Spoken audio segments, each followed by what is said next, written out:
Buddy, I wish I could even start on how good it is right now. I wish I could even begin to tell you how fucking good it is. It's honestly, hot take, the best era of X-Men, period. Now, are there more important eras? Yes. Are there more like just groundbreaking moments and the things that like he pushed the medium forward, not just the story? Yes. Claremont did a lot of great shit like that, but pound for pound, or rather page for page, book for book, the Krakoan era from 2019 till still ongoing. Best era of X-Men comics. Good example. Alien and Aliens are both about so you got Alien, which is about a group of space truckers who, when the company that they work for decides that the thing that they happened upon, right, is more important than anything, including the lives of the truckers, well, they're fucking forfeit. And the android representative, spoiler alert, on the space truck, so to speak, is ordered to, kind of bring this specimen back at all costs, and he's gonna fucking kill all these people because the corporation told him to. That's very much a fucking uh, uh, corporatist, even capitalist fucking commentary going on right there, as well as the fact that Ripley was written as a man originally, and then they decided to cast Sigourney Weaver, and they didn't really change anything about it at all. If that movie came out today, you people would call it woke. Hands down, no fucking question in my mind. But because it came out before you became politically indoctrinated, it's grandfathered in. There's a lot of them like that.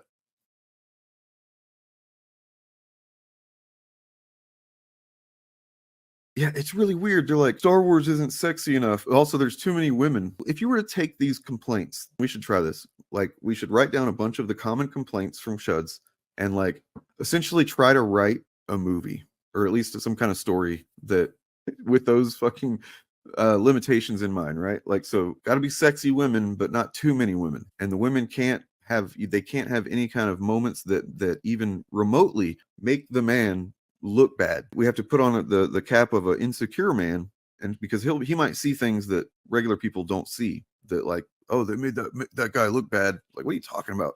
It's like, oh, well, because she looked at him this way, and that means that he's got a small dick or something like that. Because that's how they think. That's how they fucking think about this stuff. She's too sexy and competent, man. So this is the inverse of the Bechdel test, right? I like it. I mean, I don't like it. I like it for the purposes of making fun of it. Backwards billed themselves as the libertarian Rage Against the Machine, which is just so fucking cute. It's absolutely adorable.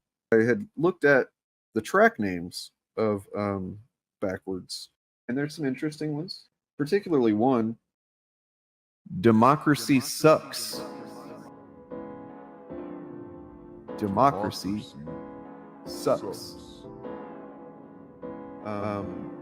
That's cool, man. That's cool, man. That's cool. Loyalty is conditional. You're misinformed.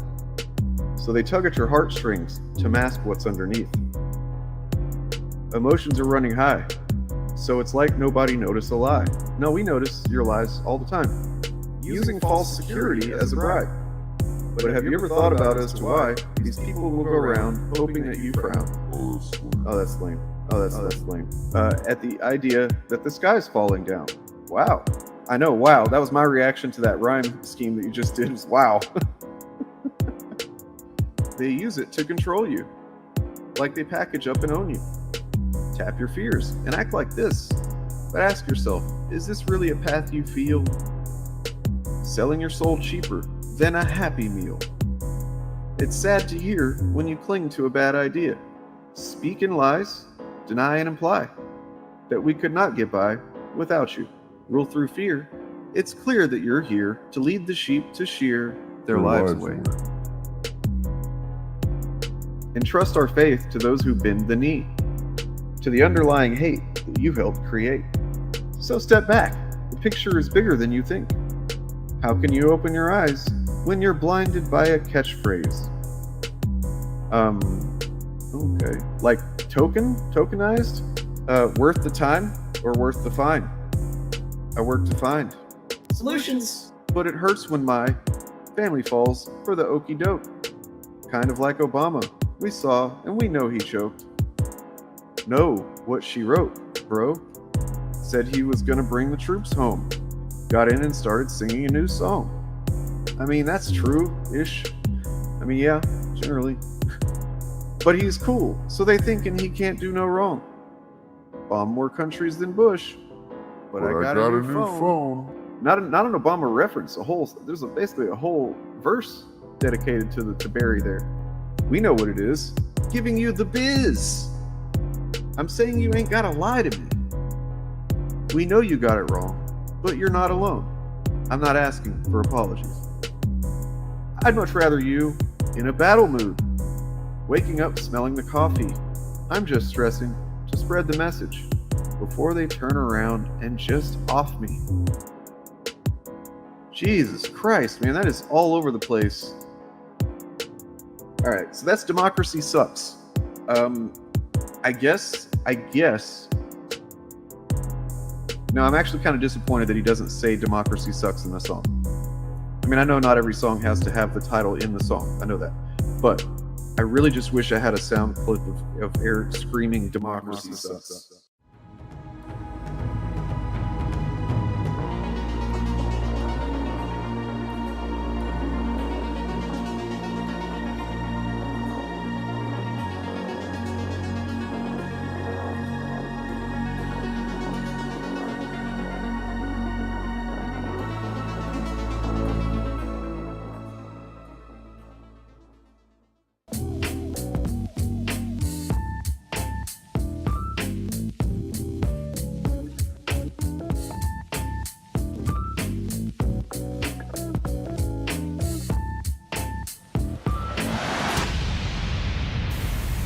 Oh, she's it's the Sunny and Dre. Oh my God.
The other one, No Organized Chaos. Actual fandom.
Previously on X-Men.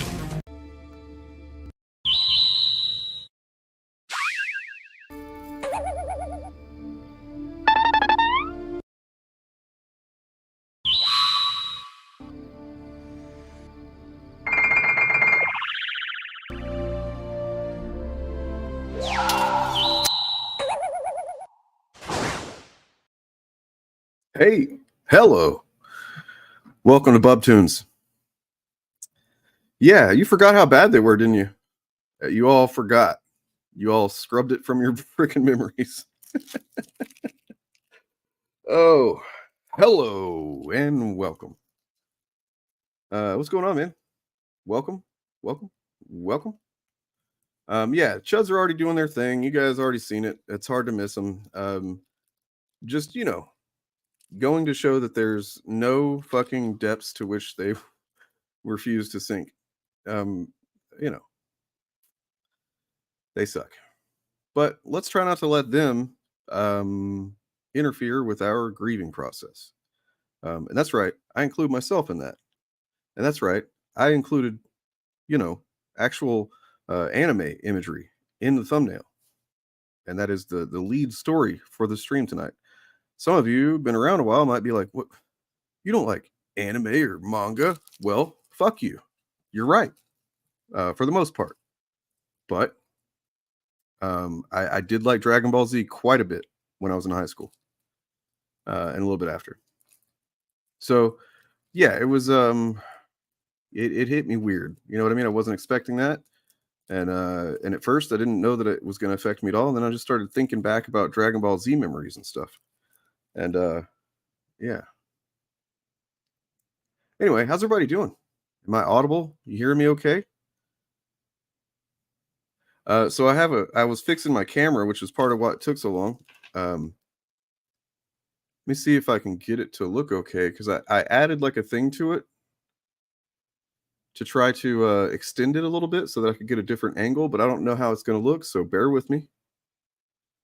Okay, not a lot different, but a little bit closer, right? That's what I was going for, because before it was just like just right behind my monitor, and now it's kind of like over my monitor a bit.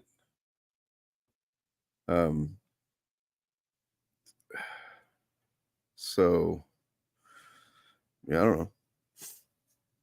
Yeah, exactly. Look, you know what? I started thinking back, and it's been a long time since I watched really any Dragon Ball Z or anything, but like, the thing that I remember, or started really kind of analyzing in retrospect, I suppose. The thing about Dragon Ball Z in particular, I know it's fucking cliche. It's Dragon Ball Z. Everybody likes Dragon Ball Z. Blah blah blah. It's like, there's a bunch of other stuff that's probably better that he's done. I'm sure of it. You know what I mean? It's like saying you're a Stan Lee fan, and then I don't know, you like Spider-Man, but you've never read X-Men or something like that. I don't know, something like that. But Dragon Ball Z, the reason that it resonated with me was it was more emotion than action in a lot of cases. You know what I mean? Like, it was just a really, emotion was harnessed well for the characters. And emotion fucking, all the drama, of course, but like the emotion behind it and the characterization that compelled the action. And I didn't realize it then, but that was, in hindsight, I think that's what it was that I liked. So if his other stuff is like that, then I might start checking it out. Anyway.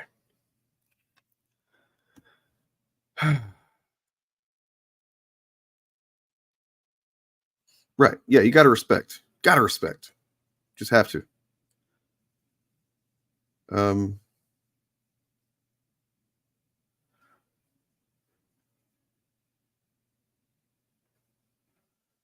Which DBZ or DBZ? So it'd be uh I can show you like my favorite moment.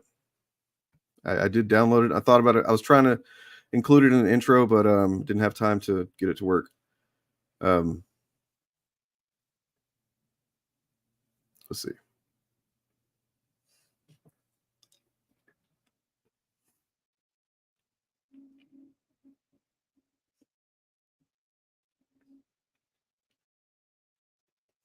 So I have the full, like, there's like a 2-minute clip just right from the show here that is my favorite moment in the show, in Dragon Ball Z. And then, but then there's like this edit that somebody did that's actually like it's a live action version of, I guess, the manga version, maybe, I don't know. Manga animation is what it's called.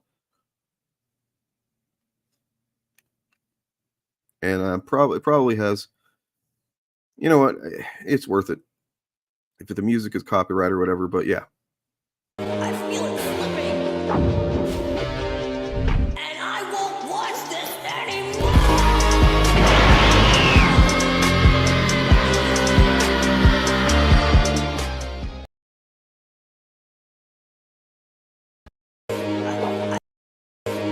I feel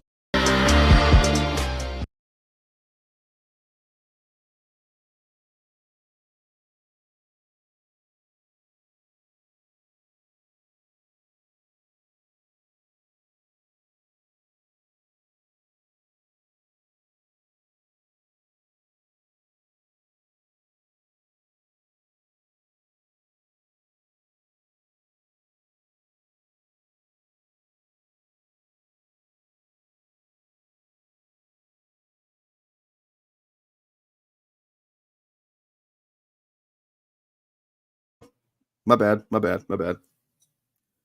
So I started watching. I was asking. Thank you for everybody. You can thank you, thank you, thank you. Everybody, catch up. You can hear me now. So I started watching. Whenever the androids and Trunks showed up around that time, right? So I don't know if that's technically the Cell Saga or pre-Cell Saga or what that is, but that's when I started watching.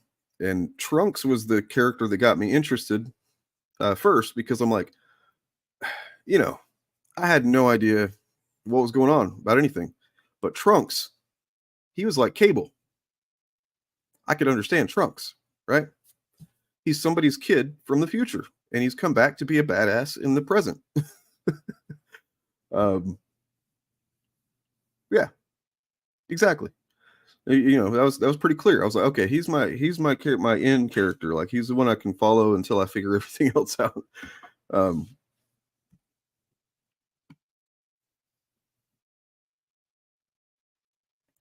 Yeah, I've seen them grifting about Sweet Baby Inc. again, still, because that's done well for them. So someone who they're going to be watching Sweet Baby Inc. like a fucking hawk going forward. I would suggest do not share shit from them. And this really kind of is a good rule of thumb in general. Don't share their posts. If you want to share their tweets or something like that, screenshot it and share that. But don't share their stuff directly. You're just helping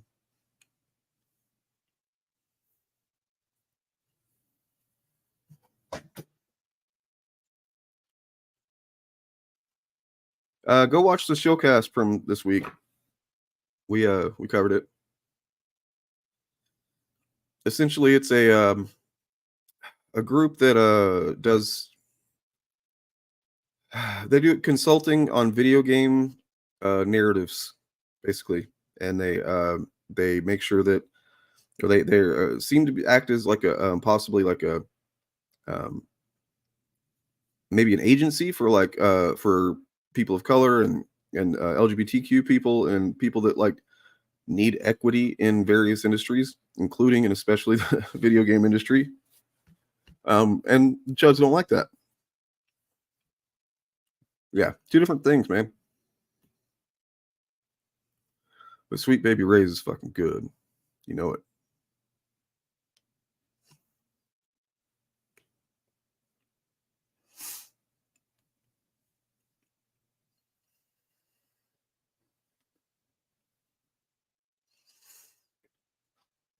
Pobody's Nerfix, man.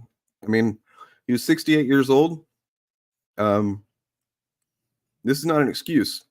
Bigotry is bigotry, even if it's, you know, but like I do, and I've talked about this before, like in my my Flash Gordon video, where I talked about Alex Raymond and his character Ming the Merciless, which is yikes. You know, and from our perspective, it's a very obviously racist yellow peril caricature.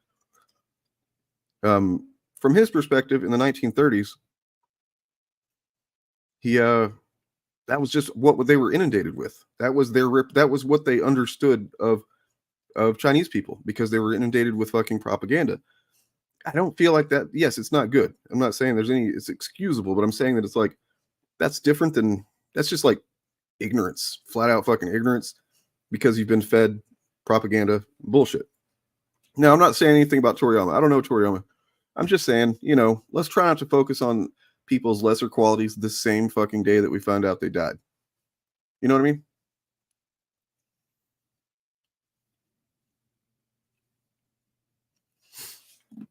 I haven't watched any of that.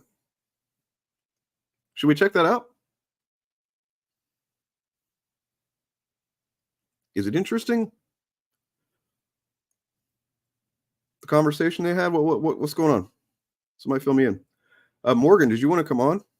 I'm sorry, I should have asked you.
Sorry, I'm looking for something.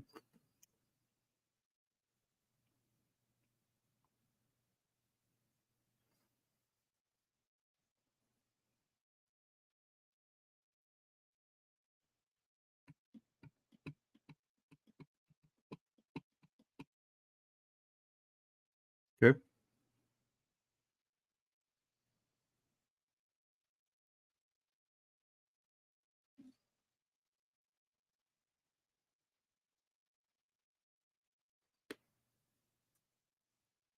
Wait, Zack Snyder thing? What?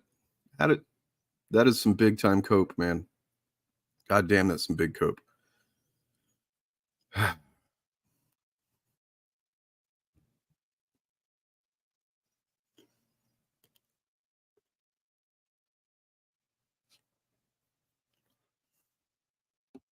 So, can I tell you guys about a chud that I discovered this week? And I'm sure a lot of you already know who he is, or like know about him, because nobody knows who he is because he's a fucking coward who doesn't even show his face or anything. You guys heard of Hypnotic? Hypnotic. Anybody?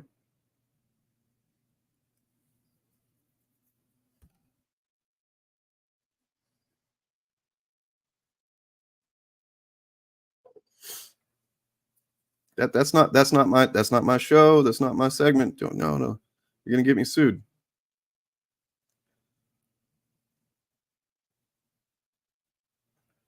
Yeah, we don't do chud wash around here. Okay, that's not our thing. Our thing is, Was it liberating or was it super liberating for you to say the N-word? Oh, he'll never stop me from killing Chinese This people. film you're clapping at like a fucking retard. They are trying to normalize stuff to influence kids. It's already started. Oh my God, Jesus. So you can fucking current day it.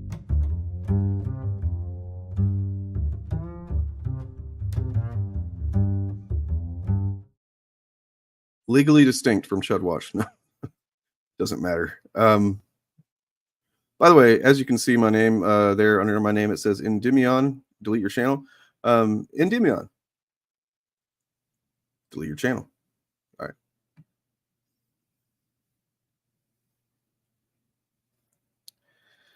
No, so Hypnotic is he's trying to make a come up. He's relatively small, and compared to a lot of the guys we normally cover, he is trying. He is really trying to get his numbers up. Come on, camera, what are you doing?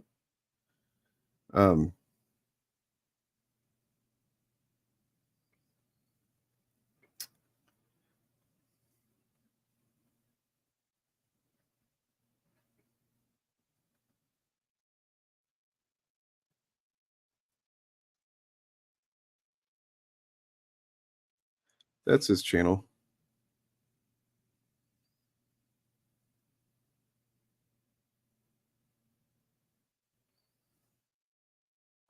And you can just tell by the thumbnails that yeah, he's a chud.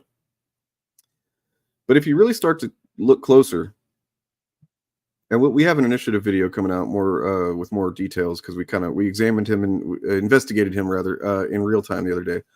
You'll see that like he releases 3 videos a day, often on the same topic, often with the exact same thumbnail.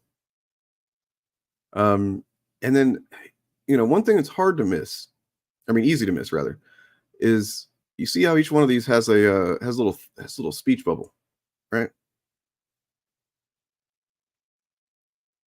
It's a little speech bubble there.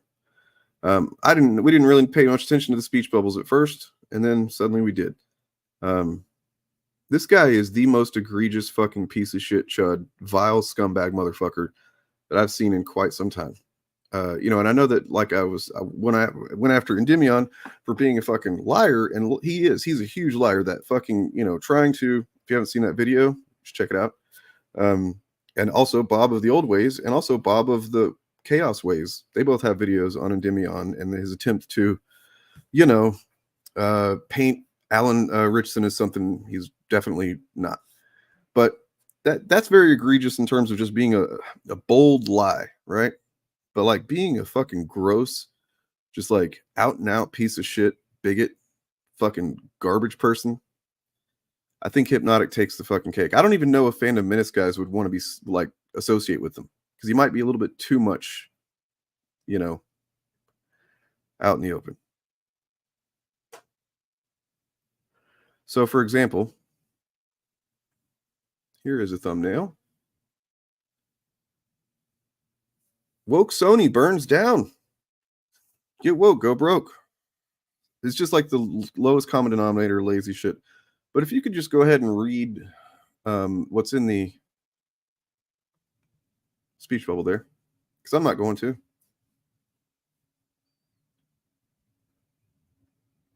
You guys read that okay?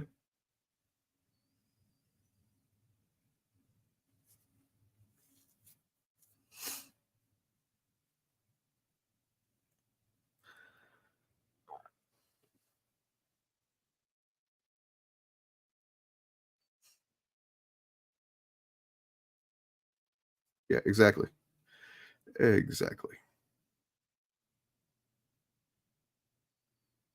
I'm sorry that you couldn't see that, but I just wanted to give you a good idea of, yeah. But just in case, I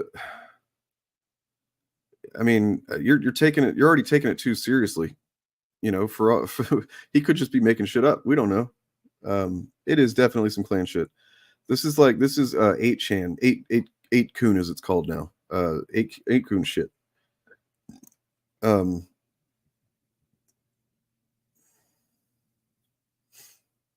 Yeah, no, this is next level. He is just so. Hold on, guys. I got more. I don't want any of the black folks in the audience to feel singled out. So let me hit the LGBTQ audience too. I'm sorry. It's not funny. I'm laughing because it's fucking awful. And here's this one. Morph wants your kids. And then this is I guess the voice actor for Morph. I love me some children. I'm not gonna. You know what? If I say that, they're already gonna cut that part out and fucking make it into a thing. So yeah, there you go.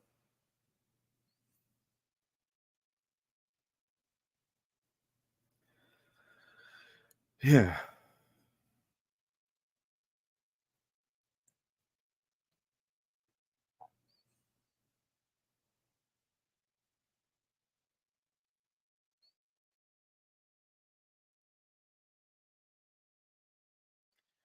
Whoa, no.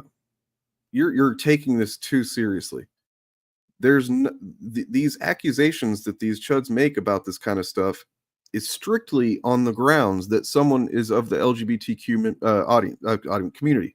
Strictly, that's the only qualification that people like this use to make these kinds of claims.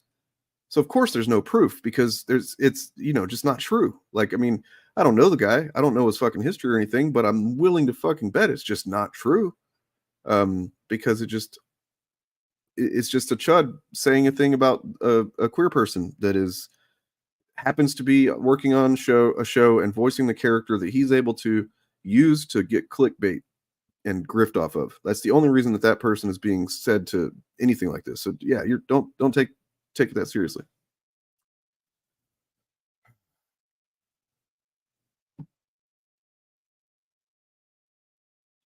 Yeah, he's just too mask off, right?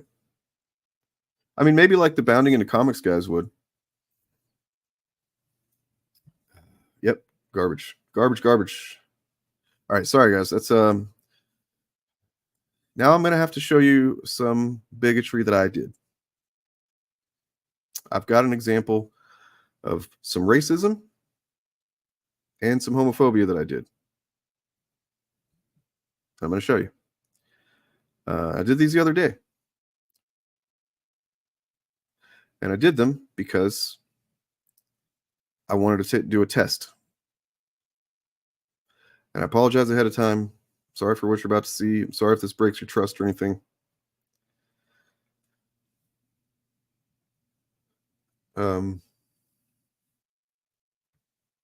Yeah, I'm gonna current day you. Sorry about this. So yeah, it's the thing I made for Hypnotic. Relatively small, but cranks out 3 videos a day, often same topics. So I tested his live stream chat to see their response to 2 clear statements of hate. I was immediately singled out by the mod and welcomed. So this is a live stream the other day, and I said, "We don't like those gays making video games, bros. Fucking, I'm sorry. Severely hateful shit, and I'm sorry." And then I said a little bit later, I said, "All these blacks in games when they need to be elsewhere. Sucks, dudes." Within like 30 seconds, welcome. How are you doing today?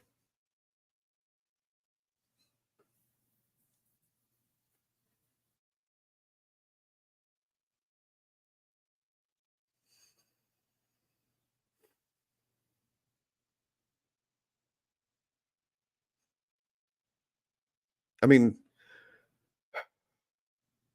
like, what they weren't doing this for other people, by the way, as far as I know.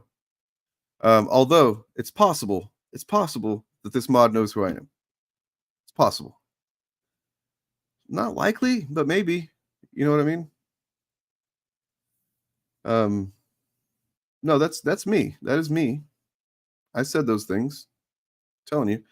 I said them to test and see what the response was by the mods, the community, just to see, like, get a taste of how their thing works, right?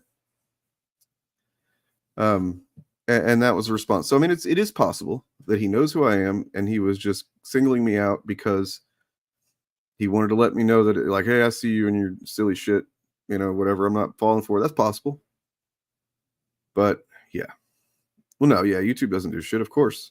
If YouTube did anything, I wouldn't be here. Like, but yeah, man, this is just and by the way, they are looking at this Sweet Baby Inc. stuff as if it's Gamergate too. No, you're right. I should have. I mean, I actually have. Never mind. I'm not going to tell you about that. I should have gone incognito. It's true. Yeah. Anyway, that guy fucking sucks, man. Like, I think he's going to be the next subject of Delete Your Channel, which is, it's going to be a series, I think. It's just fun. It's fun to, righteously tell a chud to delete his fucking channel.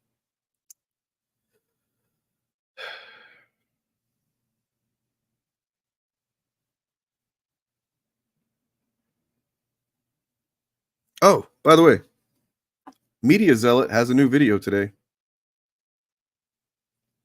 If you guys aren't aware of Media Zealot, you should be aware. It's like,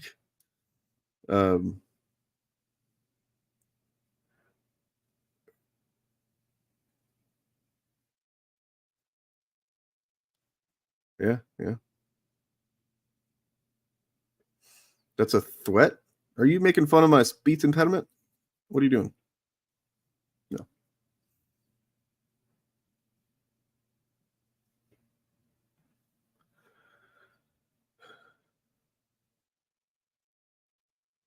So Media Zealot, I've talked about a bit. I'm just joking. I don't have a speech impediment. I'm an asshole who just did a fake speech impediment, making fun of people that actually have them. So I'm a shithead.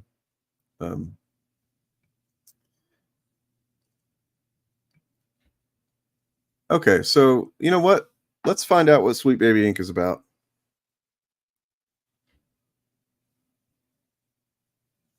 It is. It's going to be its own show. That's what it is. That's what it is.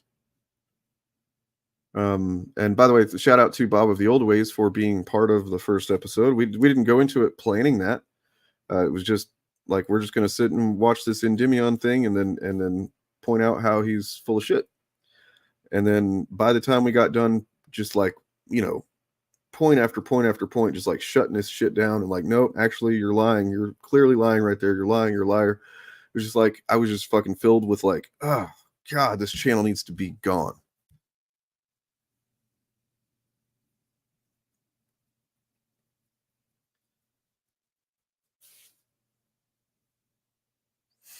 Yeah, we're gonna watch this video by a young man. Well, look, he's one of Ethan Van Sciver.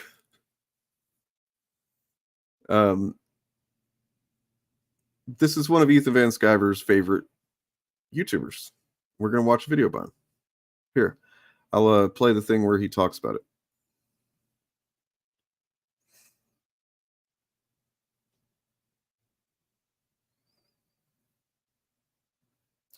So here's from Ethan's stream, I think yesterday, talking about one of his buddies. 8136. Who's the bigger homosexual, Az or Eric DeBunks? Eric DeBunks is way more of a man. And Eric DeBunks is a literal homosexual. We talk about that all the time. And he does talk about it all the time, by the way. Like, yeah. No, I mean it's for real. Like it does seem like Ethan likes DJ, like Eric DeBunks. Like no, I'm not saying like I'm not trying to imply anything. I'm saying it's like he likes him. It's like he thinks he's a cool guy. And it's interesting. I can't imagine how that feels to be DJ and like and I mean look, realistically, as you guys know, I've covered Ethan quite a bit. It's probably because he sees some kind of opportunity there. I see an opportunity right now to bring GM Morgan on. Hey, how's it going? Good. Let me get my headphones on actually so I can hear better. What the hell did I do with my earbuds? I ate them. Oh, of course you did. I knew it. Oh, they're delicious. So delicious. All right, that's a little gross. I'm not gonna lie. Sorry about that. 1 second. You can talk to the people if you want to. Hey, people, how's it going? Hey, PR.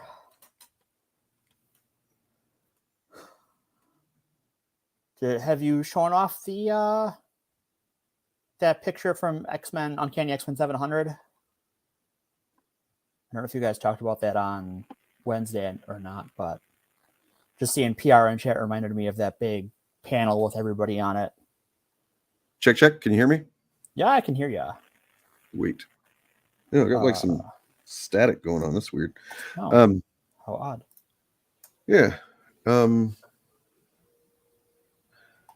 I mean, I disagree, Harlan. I just disagree. Like, I mean, I know I said earlier, like, let's try to hold off on speaking negatively of somebody that just passed away or whatever. But like, for real, there's no harm in saying something negative about somebody that's passed away. I don't believe that, I just, as someone who's lost people, and some of those people, at least one or two of them, weren't the best people, even though they were not terrible people. They were flawed people, and they caused harm in their lives and stuff. Like, I really hated whenever, I'll just talk about it, like when my mom passed away, right?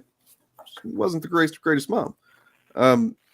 And everybody, like her sisters and my grandmother and stuff, were instantly like, "Oh, she was so great," and blah, like saying, and I'm just like thinking, y'all talked all kinds of shit on her all the time, and also I know that she wasn't the perfect person or anything like that.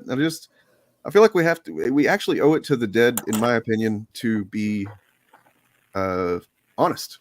Yeah, I think that you have to take the good with the bad, and you have to be honest about who they were. I know one of the things that was super awkward at my grandfather's funeral was all of the, like, what a good Christian talk he was. And my grandfather never went to church, didn't give a shit, just wasn't involved at all, had nothing to say on the matter. But, like, all of a sudden, everyone had all of these things to say about how he was definitely in heaven because he was such a good Christian. It's just like, we don't need to whitewash the dead. Mm-hmm. You know, if him not being a Christian was a problem, you can acknowledge that. It's fine. Right. No, so whenever he says that, whenever the comment that's being referred to, I saw that, and it was pretty sure it was a black guy that works for Sweet Baby Inc. saying he gave us some of the worst and best black representation in anime. That's true. Okay. And I mean, I don't even see how that's like. I don't see how that's just even a bad thing, really, to say. Like, yeah. I mean, I get being sensitive to it if you're, but also, so the person who said it is not like, it wasn't like the company Twitter that said it or something, right. The company Instagram. It was someone who works there. Why are we taking that as the company's official stance? Like, that's a person said something. Yes, they work at a place, and maybe you want to make their employer aware that's what they're saying. But they're not the PR person for the company. It seems like a very weird standard. Yeah, I mean, I guess it's like, yeah, they love to Rico people. That's what I'm calling it from now on. They like to Rico people. Oh, that's an interesting way of putting it. Yeah, we're like, because one person is guilty of something, everyone is then guilty of that thing. They tried to do that to. I mean, they essentially did. Chuds did that to the initiative. It's one of the reasons that, because if you remember early on, we were like, oh, we're looking for members. We're gonna have everybody's gonna be a member of the initiative and stuff. And it's like, over time, we realized, maybe we should just kind of like limit it to the four of us, and then we can just work with people, and you can be in the arena of the initiative. But like, the more you take on memberships, the more people feel like they can go after you for something one of the other members right or whatever. And that's definitely like, people have gone after Bob for like things you've said, and people have gone after you for things DJ has said. It's just like, it's mostly been people going after other people for things I've said. That's really just like, people have gone after me for things you've said. And I'm like, I don't fucking know what you're talking about. Like, why are you coming to me with this? Get this off my doorstep. Yeah, no, yeah. Judge Rico. All right, so same with your grandma. I loved her so much, and I'm grateful for what she gave to me, but she had her flaws. She was a bit of a manipulator. She never took care of herself, and she was never truly happy. I mean, yeah, man, that's that sucks. It's like, I guess, whoever is truly happy. But like, well, I think acknowledging someone's flaws is a way of honoring them, because you can use them to grow beyond them, right? Like, they can inspire you that way to be a better person than they were, and that you are, right? Like, don't mind me, I'm just hobbying down here. Okay. Are they trying to cancel him, the employee? Yeah, I mean, they're trying to cancel the whole company, so it's true. But yeah, I wanted to finish watching this real quick just so we can get an idea of Ethan's favorite YouTuber. Sure. This is me fucking with DJ right now, honestly. Okay. I mean, he's the one that he messaged me. He's like, dude, it's weird. It's just weird that he's saying these positive things about me and stuff. Pretty good sense of humor. Eric the Bunks. I call him a literal homosexual because it's funny. It reminds me of like the HUAC days. So he says right before I cut it off there, he said, he's literal homosexual. We talk about it all the time, and I'm like, yeah, you do talk about it all the time. You do talk about it all the time. And I was cutting some of the stream that you were on the showcast a couple of weeks ago, right? Oh, sure, and, yeah. And it was me and you and Bob, and somebody showed up in chat and said something like, it's called DJ the Queerio member, and said that he puts out too many videos or some shit. And it was just like, why are you? I said, y'all chuds, man. Y'all think about, y'all are more concerned about him being. I remember this now. Yeah. And DJ said he thought it was pretty funny. I said, y'all are more concerned with DJ being gay than the guy he fucks, his husband. Right. It is a bigger deal to you than it is to him. It's just weird. It's a little obsessive. I'm not gonna lie. Like, maybe get a hobby. Yeah, he's a theoretical homosexual. That's right. Okay. Is that what? Oh, all right. No, I think what he's saying there is he's not just calling him that because he's insulting him, like he normally would use that word to call somebody. Right. He's actually specifying, like, no, he's actually a homosexual. Not just because he uses it so pejoratively. He has to specify, no, this one's actually the thing. Yep. He's a metaphorical homosexual. Back in the 1950s, like they would go this. And here he is, just like championing the fucking lavender scare. Cool, man. Cool. Person is a homosexual. Cool, bro. And it was a way of saying they can't be trusted with government secrets. This person in the State Department is a homosexual. They are a homosexual. So I like to declare that Eric the Bunks is a literal homosexual, as if to say he cannot be trusted with State Department secrets or your DMs. So don't DM him. He will share your DMs. And I'll support him in that if it's appropriate at that point in time. Just so I'm not a hypocrite. Here's the thing. Eric will come in here and he'll talk to me. If we disagree about something. Just for the record, Eric has never done that.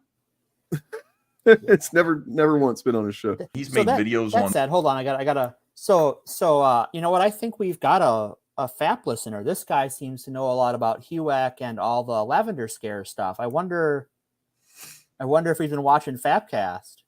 Okay, maybe, but maybe not, because of the fact that, like, he knew a good bit about McCarthy already before. That's true. He's a big McCarthy fan, but he's a McCarthyite, honestly. Yeah, he's a big McCarthy guy. I just wanted to accuse him of watching your show, so our show.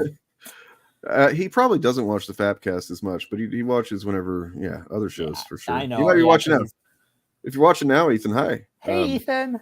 I'm glad you're getting along with our friend, and good for you. Maybe. Yeah, I don't know. He'll come in here and talk. He's not afraid of. If I say I don't like your video, you get in here and let's have a conversation. You know what? He will. But he hasn't done that before. This seems like narcissistic cope to me.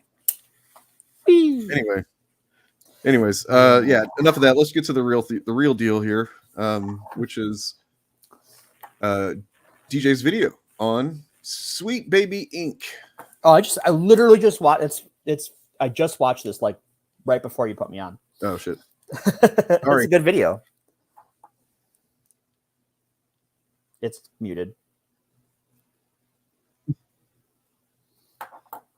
Dane, no one can hear you. No one can hear me? Yeah. Oh, weird. Oh, I see. Yeah, okay. And I can't hear what you're playing. Or at least if they can hear you, I can't hear what you're playing. Wait, so nobody can hear me talking? I don't think anyone can hear your sound, yeah. Okay, my sound, not me talking, though. I couldn't hear either, but that might just be because I'm on the stream. I also wasn't talking. Oh. We could hear you, but not the video. All right. Okay.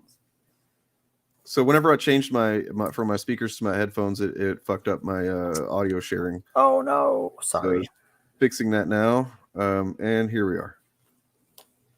The roost is up. We want everything gay, and we're not going to stop until we get it. Video games, TV shows, movies, musicals, comic books, cartoons, all of it has to be wrapped in pride flags, or we're not satisfied. At least that's the narrative I'm getting from a lot of these bobble-headed bigot pundits on social media who are going on and on about the Sweet Baby Inc. stuff connected to video games and video game development as a consultation firm, because that's the thing, is Sweet Baby Inc. is a consultation firm. If you haven't heard about this drama, over the last couple weeks, there's been sort of this like exposed situation with Sweet Baby Inc., which is kind of weird because their website has existed all of this time. They were not hiding any of the projects they were working on. So this idea that they're being exposed for some kind of insidious thing is just complete misrepresentation and deception, really, because it's not that at all.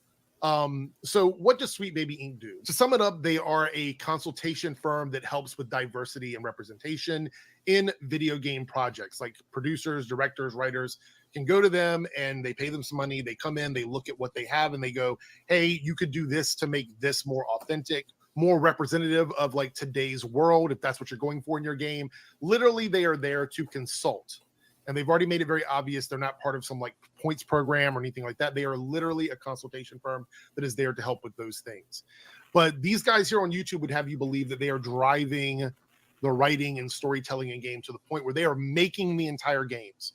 They are writing these entire games with all of this like ideology and stuff in it because they want to turn it into something bigger than what it is. So let's go ahead and debunk that right away. If Sweet Baby Inc. was full of people that were capable of writing games, writing these stories, making these things happen, Why would they why just on do their own- earth would they be a consultation firm and not a company that makes their own project?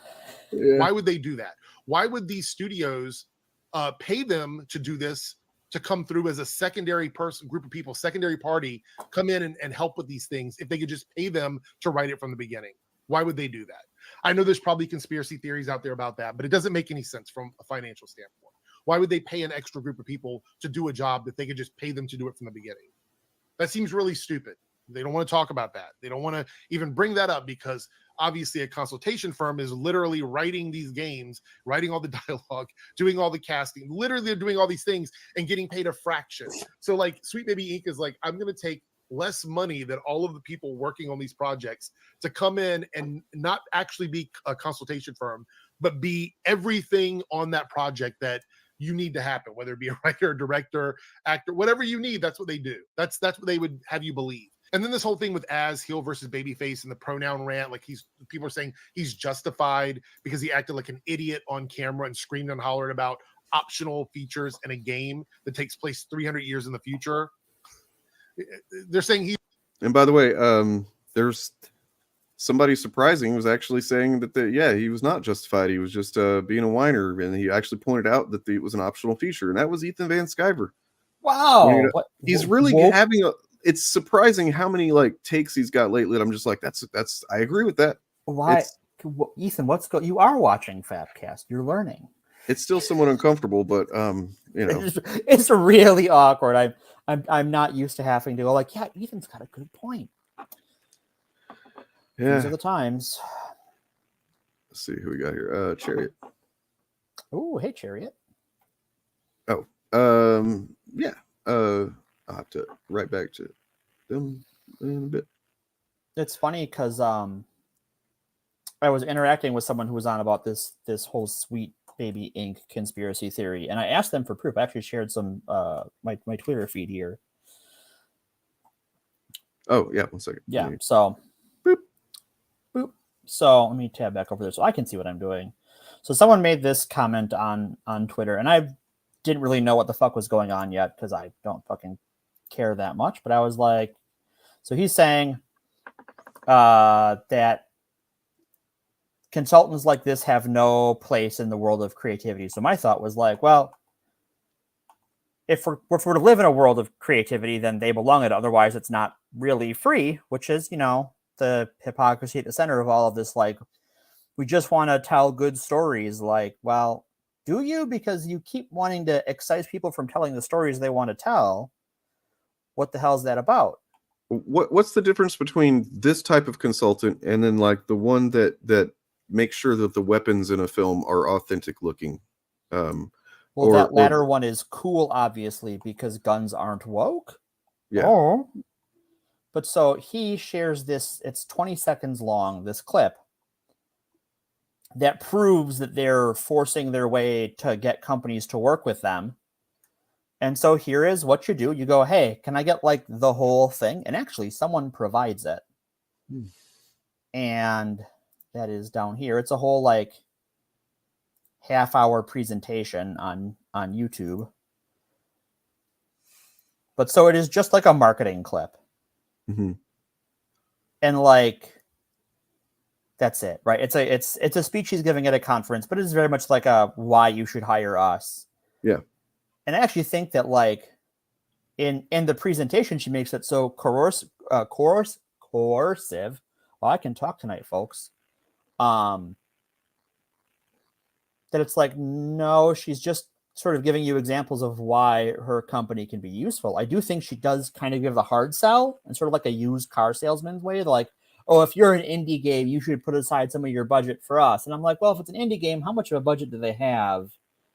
I'm not really sure they should be giving it to you, but otherwise it's just like, yeah, if you're going to spend money on a millions of dollars on a game, it couldn't hurt to get someone who can help guide your story, tell like more celebrative stories about people and places that aren't your own, right? And that's all it is. But yeah, we can. Yeah, I mean, the thing is that like now, Sweet Baby is going to be very well known by a lot of people. Oh yeah. Thanks, Chuds. You know, like Right. I mean, it really is. I cannot stress enough, and I know that we all like to not think about this. The algorithm is fed by what we do. And if these chuds really didn't want certain things to be successful or talked about or known about or whatever, they just wouldn't make videos about it. They wouldn't, but they're directly contributing to anything that they're talking about being more widely known. You know, and I mean, I guess that depends if like the person hearing it, if they're receptive to be having a bunch of bullshit fed to them about it or whatever. But like, yeah. Also, I mean, like it's sorry. Go ahead. For a company that's ruining games, it's just like they've been around for a while and games haven't been ruined yet. I'm not sure. Well, two of the games that they've apparently ruined are Spider-Man 2 and God of War Ragnarok. Oh, so like really successful, well-reviewed, yeah, well-selling games. Right. Yeah. Well, I mean, so the God of War Ragnarok thing that I've seen over and over again, which is pretty telling that they have a problem with, is the fact that one of the characters that as in the Bounding into Comics article we looked at, called it a god. The character is a god. Actually, it's somebody told us the other day it's not actually a god in actual Norse mythology. So they don't even know what they're talking about when they write about this, but they're really mad that it's a black person now in the game. Wow, so, they just missed like the 2009 upsetty spaghettiness over Heimdall, didn't they? Yeah, I mean, like, seriously, we should look at this article because it is pretty fucking telling. Yeah, now if I get money to do a AAA video game from my doing a free show every week on Sunday for money, for Dane's money, if Dane gives me the money to do a AAA video game, I'm gonna have to hire these people. Fucking ads. Oh, they're like assaulting me. Okay, so first picture in the article, the second one. So you got this one, and then you got. What like this is like supposed to be telling. Oh, it's a character in a video game. Okay. Yeah, just look at it. Just look at the picture. Come on. You know they call us triggered and snowflakes and whatever it is these days, and I'm just. Oh my god, this is a Spider-Man 2 image. Holy shit! There's flags in an alley. Wow. What? Wow. Okay. But then this image, kind of something familiar about the previous one too. The image before the flag, when I'm just like something common there. Yeah, there must be something there that like there's some sort of weird. I'm not getting it yet. Yeah, I mean, look, when we're talking about AAA fucking games, and we're talking about, which means that they're trying to sell the shit out of them. They're trying to make them as broadly playable by as many possible people as they can. Right. So, of course, they're gonna try to find ways that it's gonna make it more inclusive to people. It's the same thing with the comic books. Same thing with, all of this stuff is it's just a function of capitalism. And speaking of capitalism. So these people who are saying that this is what's ruining game, that's Sweet Baby Inc., which has only been around 5 years, is ruining games. all video games are being ruined by them and people like them. Mm-hmm. I don't think these people talk to gamers. I don't think they do, because here, if I were to talk to like the people I know who play video games, who are not all left wingers, they talk about microtransactions. They talk about live service games that launch unfinished. They would talk about a complete lack of quality assurance and that games come out completely buggy and unoptimized, even on consoles. I just wanted to, yeah, go ahead. I'll just show here that I went back to my homepage and look who is streaming about Sweet Baby Inc. and Akira Toriyama, because you know why? Because these fucking words are in the algorithm. That's the reason. That's the reason. That's what they're trying to do. That's what they're always trying to do. Wow, would you look at that? I mean, to be fair, we're talking about it too, so we're true. Chasing, yeah, but we're chasing that algorithm. But you notice my yeah, I mean, we're talking about. I mean, the episode title is about Toriyama. True. Well, the first part of it. The second part, in case anybody missed it, is there's some X-Men books Dane doesn't like. Two whole X-Men books this week sucked. I'm going to talk about X-Men books that I did not like. I'm going to talk about comics that I didn't like. Marvel's going to fire me from being a shill. Right, you're going to be canceled off of Shillcast. It's no longer to be on this channel. Yeah. So I guess we could move on to that, because there's really nothing. Yeah, it's Gamergate 2. It's Gamergate it's a Gamergate remake if you hired Chris Rufo as a writer for the remake. Yeah.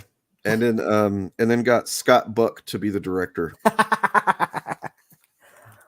I was gonna say the God's Not Dead guy. What the fuck is his name? Is the guy with the R name in it? Oh no, Romulus isn't even in it. No. Yeah, no 0% Romulus, which is kind of surprising for one of them. 0. Yeah, Chuck Dixon writes the comic book adaptation. Jesus Christ. Kevin Sorbo stars. Oh God. Oh God. So now we're fan casting Gamergate 2. Produce. Oh my God. Okay, so X-Men. The title, the basic X-Men title, fucking excellent. Yeah, X-Men was killer this week, as it typically is.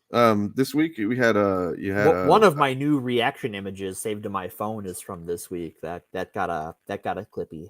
Which one is that? That is the Get In, We're Killing Fascists. Oh yeah. Well, you know what? We should look at it. We should look at it. Because there's some good shit. Yeah. So you know. Yeah, I know a lot of Catholics who like to dunk on God's Not Dead. Even my grandma was like, that was kind of shitty, and she is like a very right-wing Catholic. Continuing on to you know, with the Fall of X, we're right up to the beginning of the end game now. I think 3 months left. Next issue is the one that I've been the cover has been so fucking tantalizing since they revealed it, which is the one with it's got Dr. Stasis, his helmet's all cracked in half. Wolverine's got 2 claws on popped, and the third one's starting to come out in the middle. It's like, and he's like, oh, and you can see Wolverine's reflection. Oh my God, that's spicy. I've been avoiding covers because I don't want to get spoiled. I'm just like, this is so fucking good. So hey, Magic's back. She's been gone. She's been gone since her Fall of X book, the one where she was in Otherworld fighting Saturnine with that whole cast of gals. That being a different Otherworld than the one that Akira Toriyama has ascended to. Yes. Though now I want Akira Toriyama to Kame Saturnine, because fuck her. Polaris is back. Look, then we got Shadowcat and Magic reunion. But that's just the first part of the awesome reunions. It gets so good. So right here is what I think you're talking about. Yeah, get it. We're killing the fascists. And Emma Frost in the fucking limo. It's great. Yeah. Her brass knuckles. The Hellfire brass knuckles that Tony Stark made. Was it like channels her psychic energy, I think, right? Yeah. Yeah. It's pretty cool. It's so cool. And And then, oh, I have a surprise for you. Woo! Yay! Oh, Both give him a hug. It's so sweet. Fucking oh. You know, Lockie's yeah. There you go. Emma remains iconic. It's true. She's like, so great. So great. Right now. I think that I don't know. I mean, I guess she probably redeemed herself a long time ago, but I mean,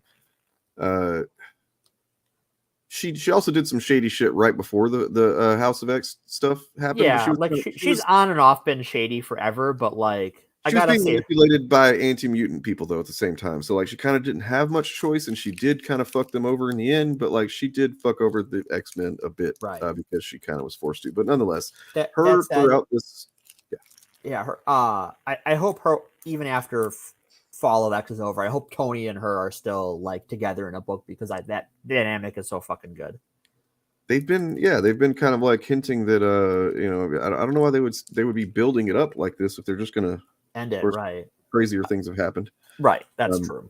One more day. We don't talk about that. This is a perfectly good Friday. We don't need to ruin it talking about One More Day. So Nimrod, where is he? He's next on our list. She's making a list. She's checking it twice. So there you go. That was a good issue. Now we move on to the bad. And before I do, because I don't talk about bad comics very often, because I'll be honest, I don't read comics very often. I'm just like, that sucked.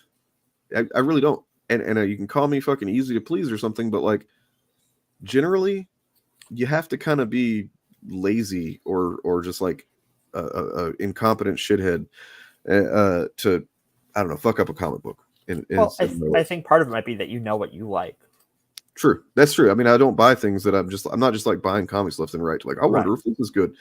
Like, generally, I know what creators I like. I know what, stories and characters and stuff. So, yeah. That said, I did buy something out of the box a bit. Which one do you want to talk about first?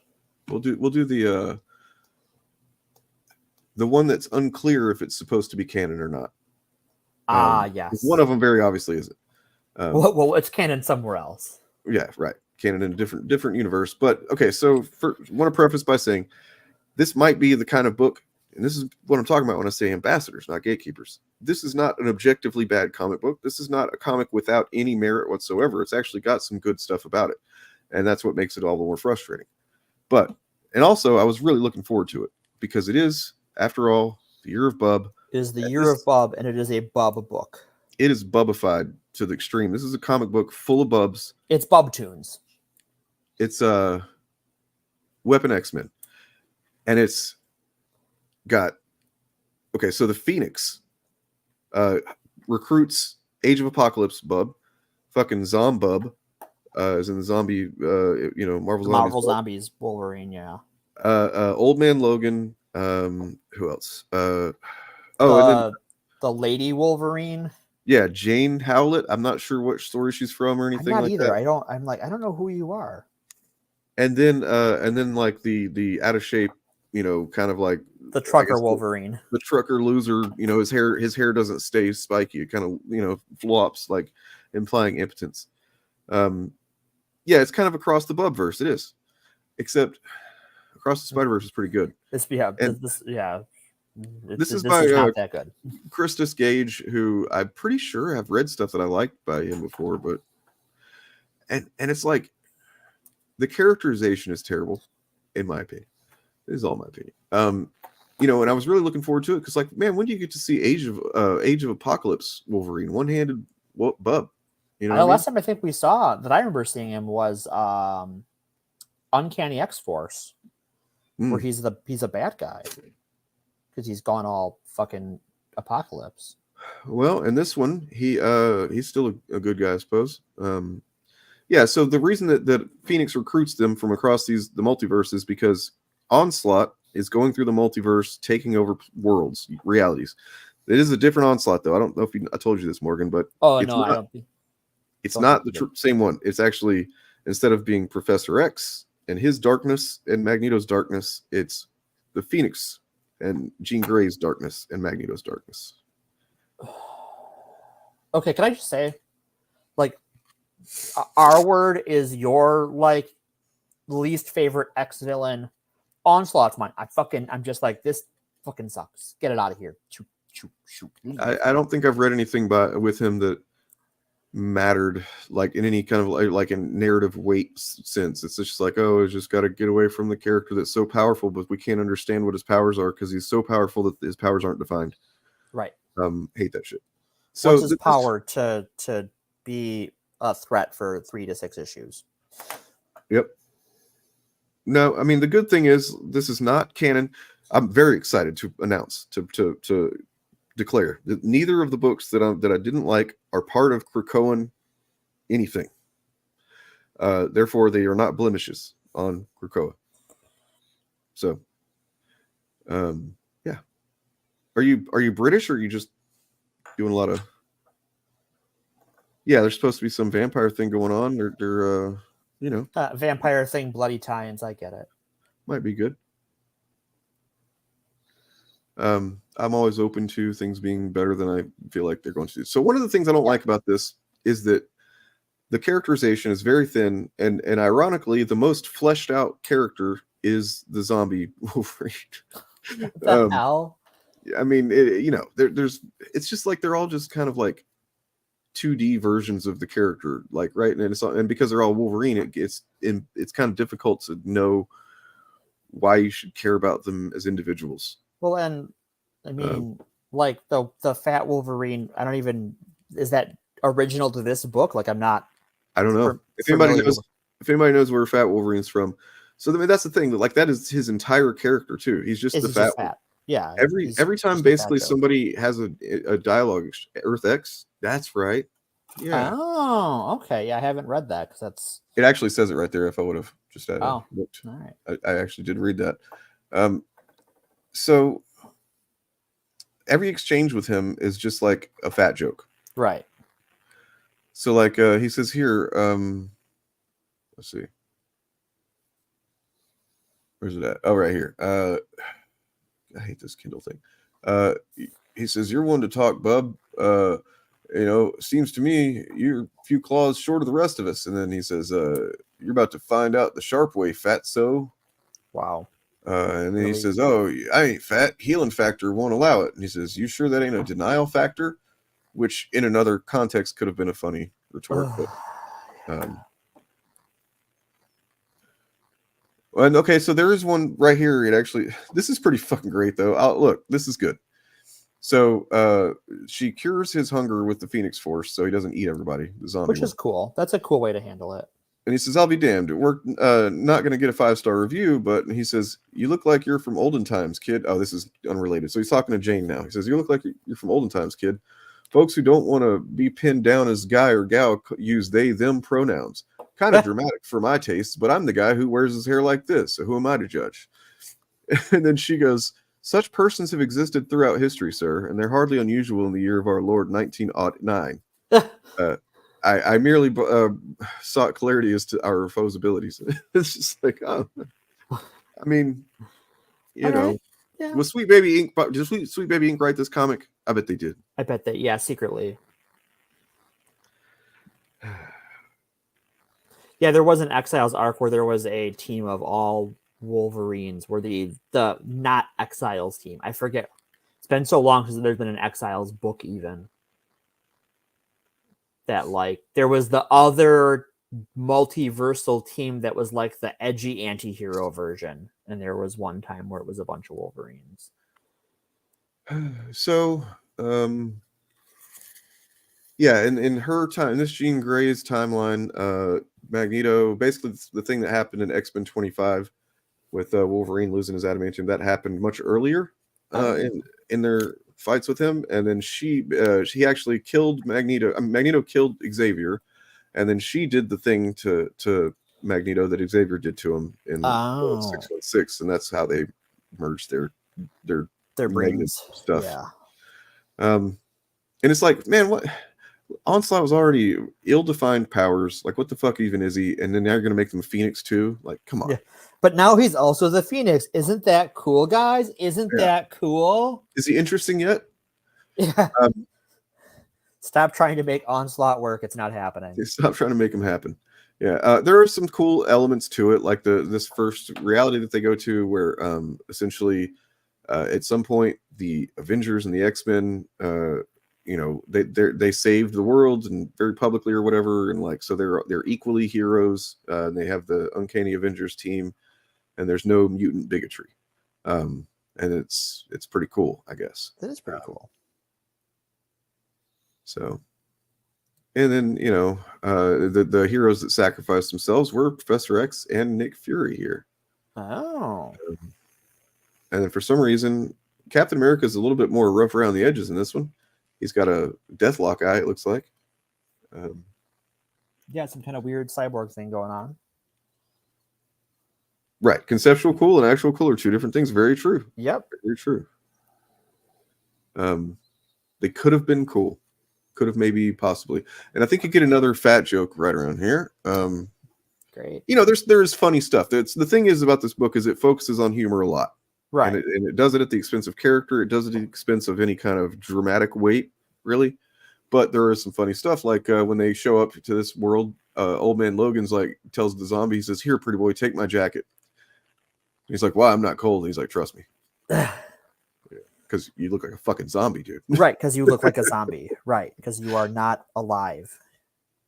And the art is X-Man. The art is competent. It's nothing to write home about, really, but Yeah, it it's is fine. competent. It has like this almost like late 90s, early 2000s vibe to it, which I think is intentional.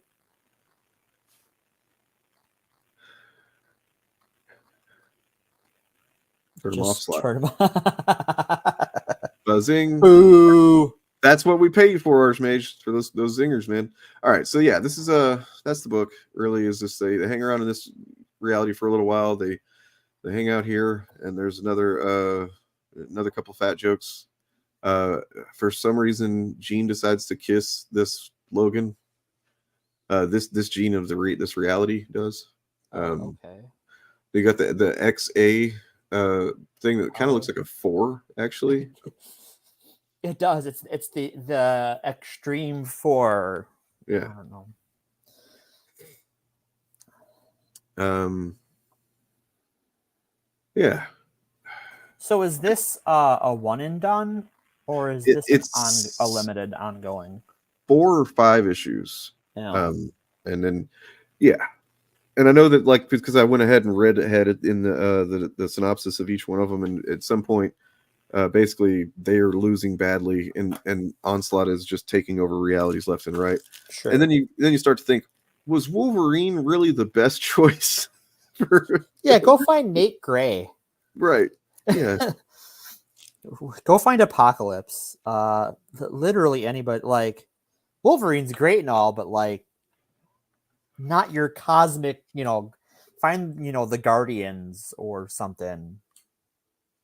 You do get some glob here, which, look, that raises the profile. It raises its rating for like 3 points for me. Any glob appearance that you give me, especially these days, Yeah, he is scarce. You gotta love some glob, man. Like, I fucking love glob. Glob Herman, he is the shit. So yeah, it turns out in this reality, actually, Onslaught's already there, because at first they're like, oh, he's not here, he's somewhere else. but he was here the whole time. He was hidden in all of the people that in here, or most of the people. Shit happens. Basically, you get that's kind of creepy looking. There's some fighting and whatnot. Can you believe that in an X-Men comic? There's fighting in an X-Men book. Oh, look at Onslaught. He's so present. He's there. I mean, granted, he does look cooler than normal, but I mean, those shoulder pads are ridiculous. I like Onslaught already is so mid that, like, I don't know that he can look better than normal. It's just like different shades of poo. Yeah, if you're looking for just like a low engagement, like low investment, like fun time, I suppose, like, then that's cool. It's like, It's schlocky. There's nothing wrong with that. In my mind, if you're using Wolverine, and like a lot of the concepts that they're using, at least so far in this first issue, are not being used to their best it's not promising. Is all. And then so there's a bunch of fighting, and they have to. This is kind of fucked up because Old Man Logan has to start fighting X-Men, and if Old Man Logan's background is just not, it's not easy for him. He's like, come on, Pete, don't make me do this. And So I don't want to do this again. Pete Slott says, "Guilty conscience, Logan. Whatever for? Ha ha ha." Because he. Wow. And then the zombie. A cute camp. Like, if you haven't read Old Man Logan, it's a cute reference. Yeah. Zombie bites Captain Marvel and infects, I guess, everybody.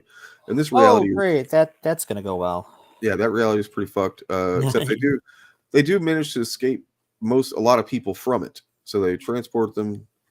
Blah blah. And this just seems mean. This panel right here. Whoa. Look at his face. Wow. Yikes. I mean, like, you want to give the guy a moment, right? Like, damn, that is a moment, because that's I did not set the show topic. Daniel, this is just this is Dane. We can move on to the other one. Let's do the other, yeah. Let's do the other one. So the other one I've actually read, so that'll, I'll have more to say. And I also think we disagree on it, probably because it's more my speed. Yeah, look, and this is definitely one that I am. Subjectivity is everything. Yes, I am perfectly willing to acknowledge the artistry here. It's clearly a very specific thing that is just not my thing. Right. And so when I say it sucks, it doesn't suck. It's just not my thing. It's not your jam. And that would be. Get the cover here.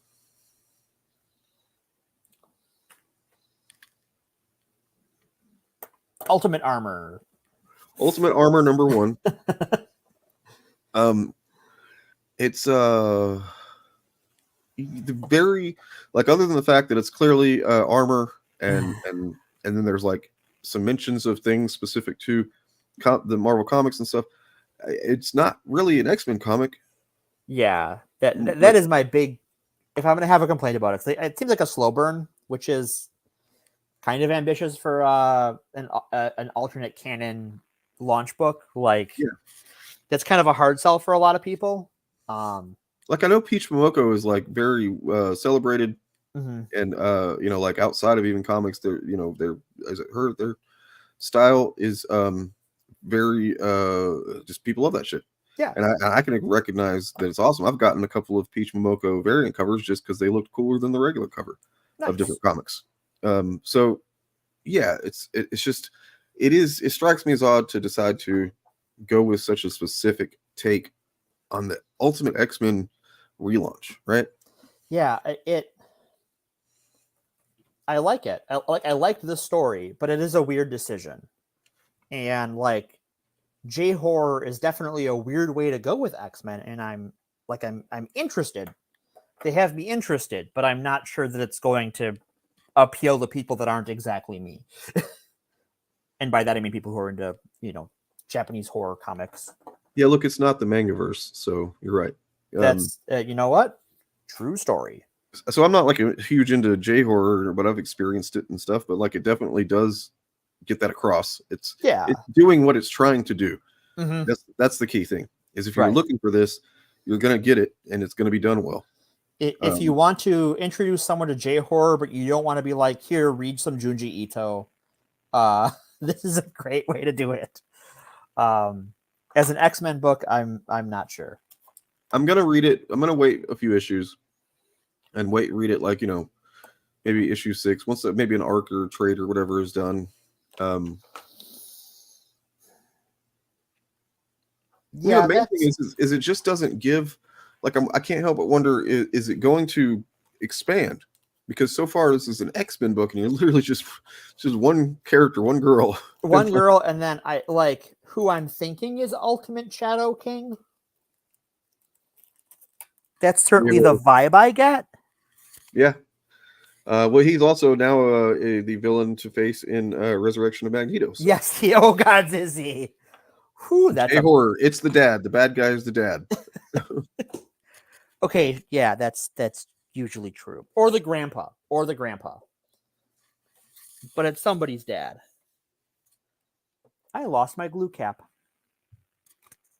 Yeah, I mean, it is definitely. Look, I will say this.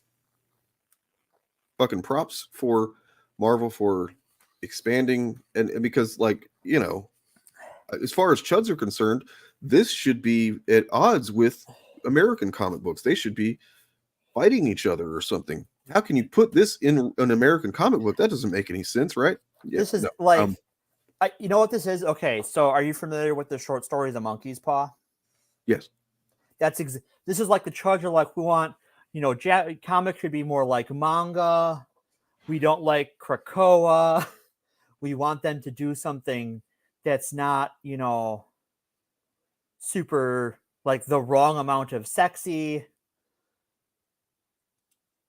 We want new characters. Oh, wait a minute. Shit. They gave us everything we wanted. No. Yeah, it can vaguely be, you know, kind of seen as like that's about the closest, yeah. Or like some of the stuff that the New Mutants dealt with back in the day, like, you know, there was the Demon Bear saga and stuff like that.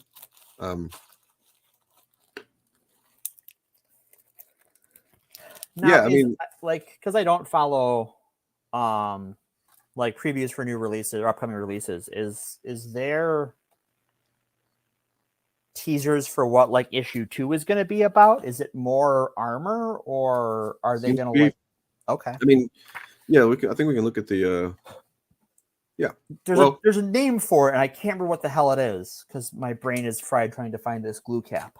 So maybe that's not armor. Maybe it might be a different character, but the hair color is different. But it doesn't look to be, you know. But here's the thing: Spider-Man 1 and 2, especially 2, Black Panther off to a solid start as well. I'm looking forward to number 2.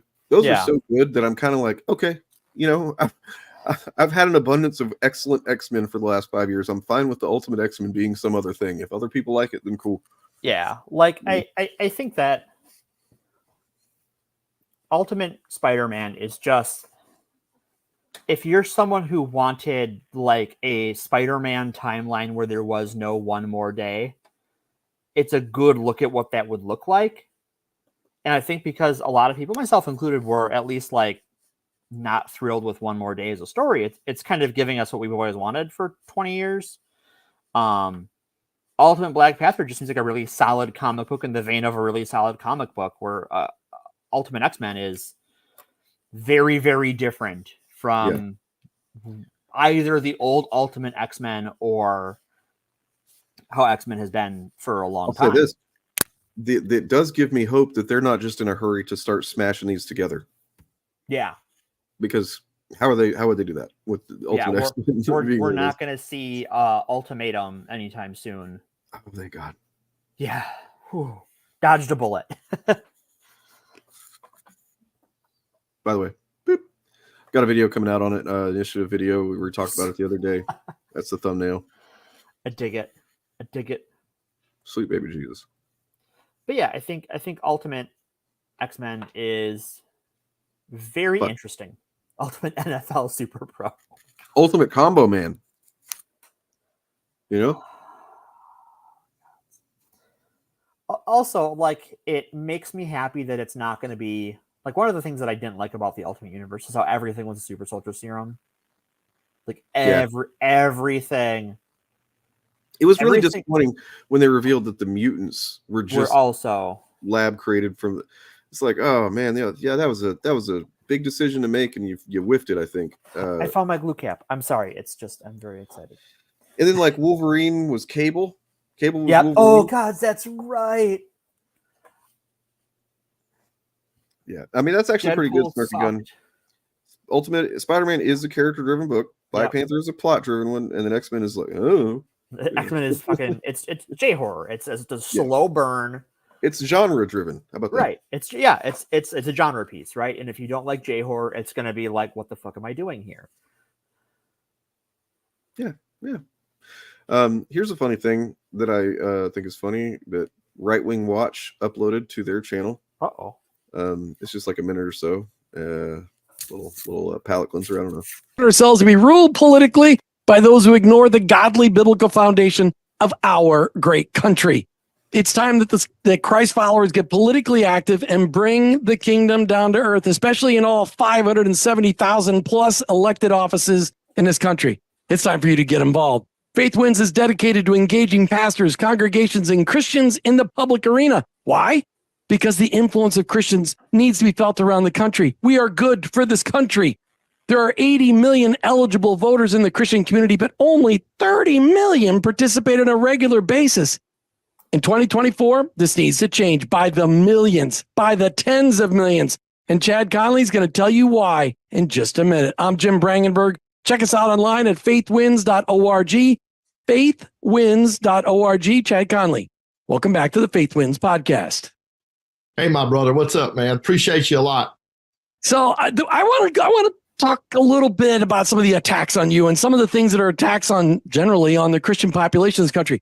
What is Christian nationalism? he just does like a full 60 seconds on Christian nationalist fucking And rhetoric. what And is he's it? like, what is Christian nationalism? Sorry. I mean, it's funny, but we have to laugh because otherwise it's like, oh no, we're kind of fucked. Speaking of watching horrible right wingers make fools of themselves, did you watch any of the State of the Union? No, I didn't. Okay, so we got to talk about Mike Johnson. Faith wins brutality. He is behind because so at the for those who didn't watch it or haven't seen him before, the president stands at a podium and behind him is the vice president and the Speaker of the House. And the whole time, Mike Johnson is making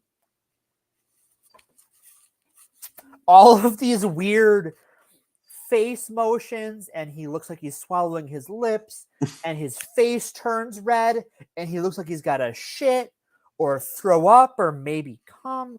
And it's just like, what the fuck is going on with this guy? This It's like face, the one that's posted here, right, is let me pull it up. But like the one somebody posted in Discord is like, all right, man.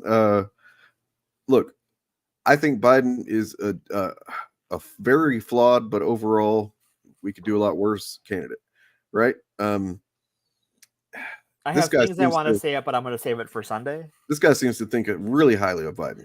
Yeah, right. This is like, what is going on here?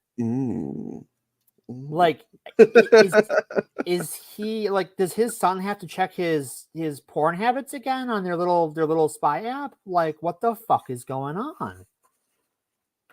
I mean, let's look at Biden. Looks like he's taking a shit right now himself. Honestly. Yeah, I mean that's the thing where you like, it's. I don't want to act like because you can always like pause a frame and someone's gonna look weird. But I was watching it and the whole time because it's not just the faces. It's this like. When people are clapping, he's like his shoulders are under the desk doing this, right? What am I doing right now, Dane? What am I doing? I don't know. I just don't. Or he's like rocking, like, he's just trying to get something out. Self-soothing behavior. Yeah. It's just like, what is going on with this guy? He was trying to go Super Saiyan too soon. Too soon. Okay. Let's see. Yeah. Trying to find a good bit of just a quick one. We could play of it. Yeah, I would like to talk State of the Union on FAP. I wasn't ready to do it today because. Okay, we'll talk about that on the FAP then. Yeah. Look for that. Look for the FAP. I do have an announcement to make. He's enjoying something. It is about a show that I shall be doing. Ooh, a show you shall be doing. It's in the works now. It is a production type show, not a live stream type show. And then with that in mind, I probably am not going to be doing a Friday stream for the next couple of weeks. Excuse me. Or at least the next week. Because I've got to get this thing done, and there's actually editing and a whole, format change. Some of you know what it is because you've followed me on Patreon for free or for, bucks. Real dollars. And you might have seen some of that where I talked about what I'm doing there. But yeah, I think I've landed on a name for it. I was not sure. I'll get some feedback from you guys. Tell me what you think. The other Comics Con.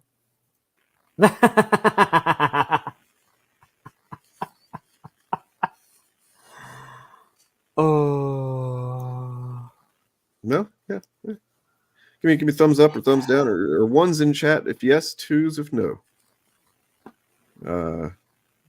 I'm gonna go 3. Trump's fucking lips. Yeah, I know. Why did he got really big lips, didn't he? What? How did that happen?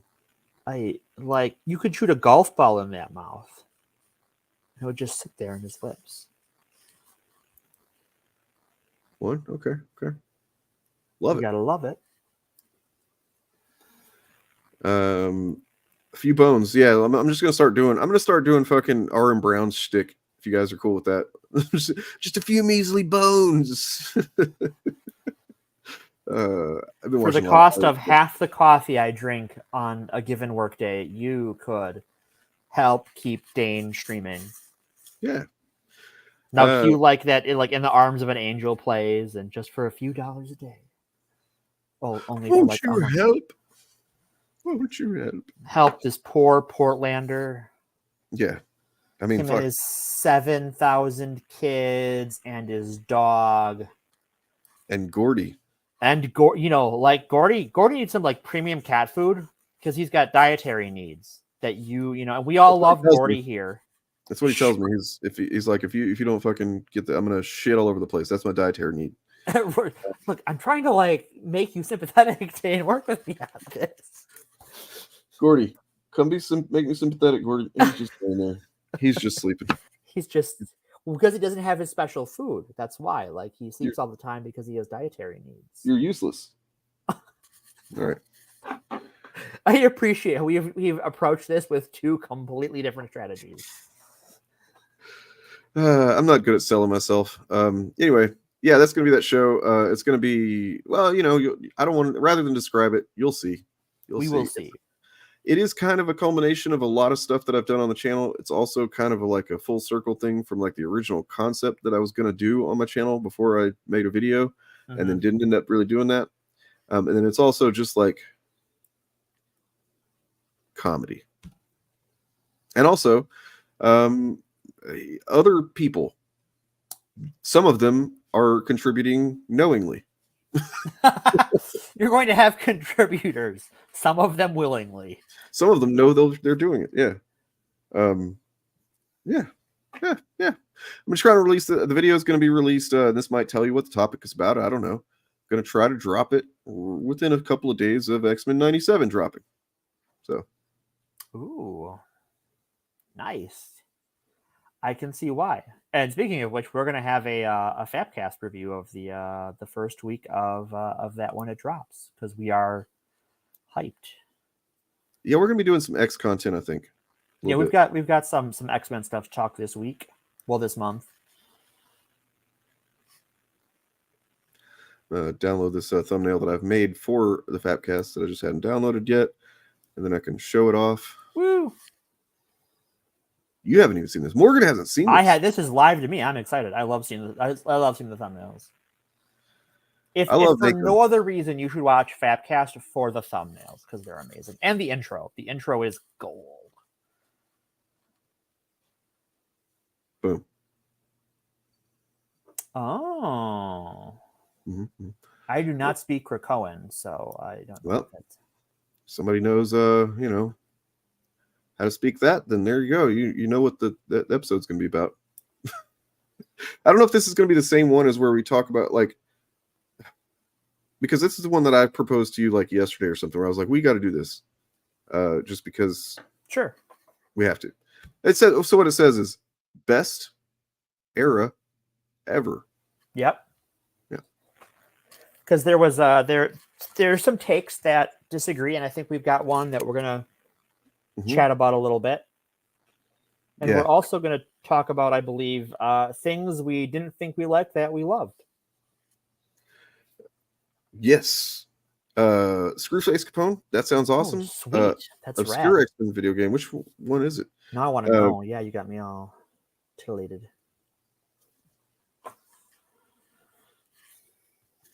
Yeah. So are those gonna be the same episode? I'm sorry if I'm.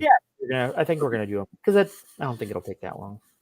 Okay, because I mean, I do think that I could talk about Krakoa for quite several episodes. I mean, yeah, that's like how many episodes do we already talk about? You know, we do a 2.5 hour show, and 45 minutes of it is Krakoa, and then 20 minutes of it is Year of the Bub, which is sometimes also Krakoa, and then there's the whole rest of the show about whatever the week's topic is. So yeah, we were already going to talk Krakoa. That is the real question is, what are we going to do in June when we have no more Krakoa to talk about? I'm going to be sad. I'm going to be a very sad girl. Trust me, true believer. I do trust you, Stan. That probably echoed. No, I didn't hear an echo. Oh, well, no, you wouldn't. I wouldn't. Oh, well, yeah. Well, then you heard Stan echoing from beyond the grave. You should all be blessed by that. Hell yeah. Yeah, we're going to do a Krakoa retros. That is probably true. Did you guys like my rendition of Democracy Sucks? At the beginning? Did you hear that? I did not hear that, so I came in a few minutes in. For anybody that didn't, I'll just play a little bit of it because it's fun. I was just clipping through some old streams to see what I could, upload. Because I was actually watching Edgier Than Thou's video from earlier today. That's one I was thinking about. We could watch. We might watch some of that, and just for no other reason than to highlight how fucking stupid these people are. Like they cannot. They simply can't. Everything that they say about Edge. I'm gonna call them Edge.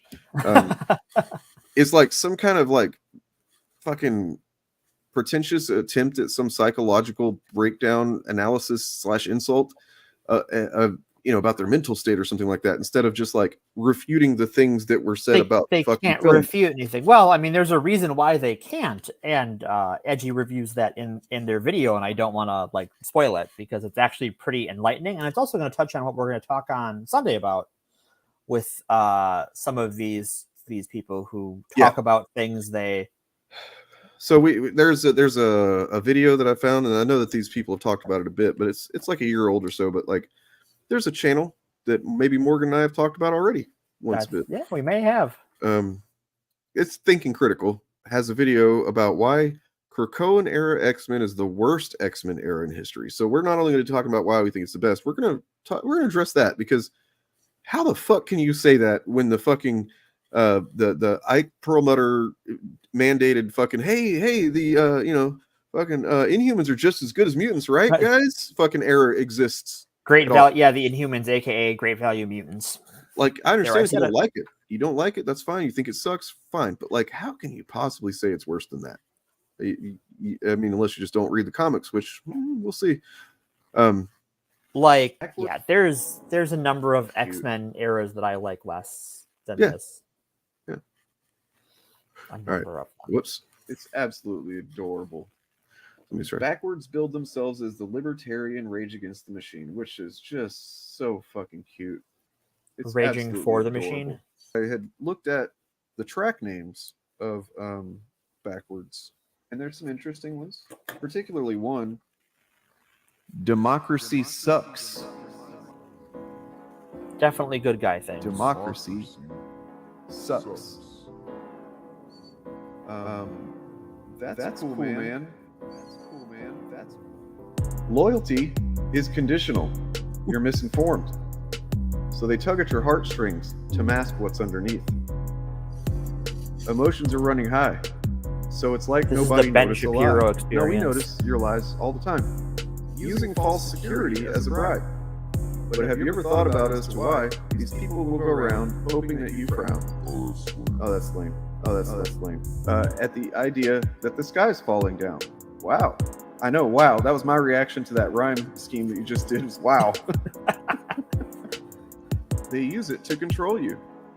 Like they package up and own you. Tap your fears and act like this. But ask yourself, is this really a path you feel? Selling your soul cheaper than a Happy Meal. It's sad to hear when you cling to a bad idea. Speak in lies, deny and imply that we could not get by without you. Rule through fear. It's clear that you're here to lead the sheep to shear their lives away. Entrust our faith to those who bend the knee, to the underlying hate that you helped create. So step back. The picture is bigger than you think. If there's one reason I wish Game of Thrones was never a thing, bend the knee, yeah. Then I just every time I hear it, I want to go back in time and kill Martin like he's Hitler. Probably could just kill Hitler if I could go back in time to kill Hitler, but I made it more interesting here and there with some effects, like right there. You did. When my family falls for the okie doke, kind of like Obama. We saw like okay, like tokenized, worth the time or worth the fine. I work to find solutions, but it hurts when my family falls for the okie doke, kind of like Obama. We saw and we know he choked. Know what she wrote, bro. I don't know what that line means. He was gonna bring the troops home. Got in and started singing a new song. I mean, that's true-ish. I mean, yeah, generally. But he's cool, so they thinking he can't do no wrong. Bomb more countries than Bush, but I got a new phone. Not an Obama reference. There's basically a whole verse dedicated to Barry. The Obama verse. We know what it is. Into the Obama Giving you the verse. biz. Giving you the biz. I'm saying you ain't gotta lie to me. We know you got it wrong, but you're not alone. I'm not asking for apologies. So what's funny is that he seems to be talking about Obama there still. Like, so we know you got it wrong, right? Like, you voted for Obama. You put right. That's kind of what I gather from this. So did Eric. He was an Obama guy. Was he? Yeah. Oh, well, you go. Some people like go backwards, I guess. I don't know. I mean, that's the name of the band. That's true. Yeah. But the best part is the end, really. So, yeah. All right. Drop those beats. I'd much rather you in a battle mood. Waking up smelling the coffee. I'm just stressing to spread the message before they turn around and just off me.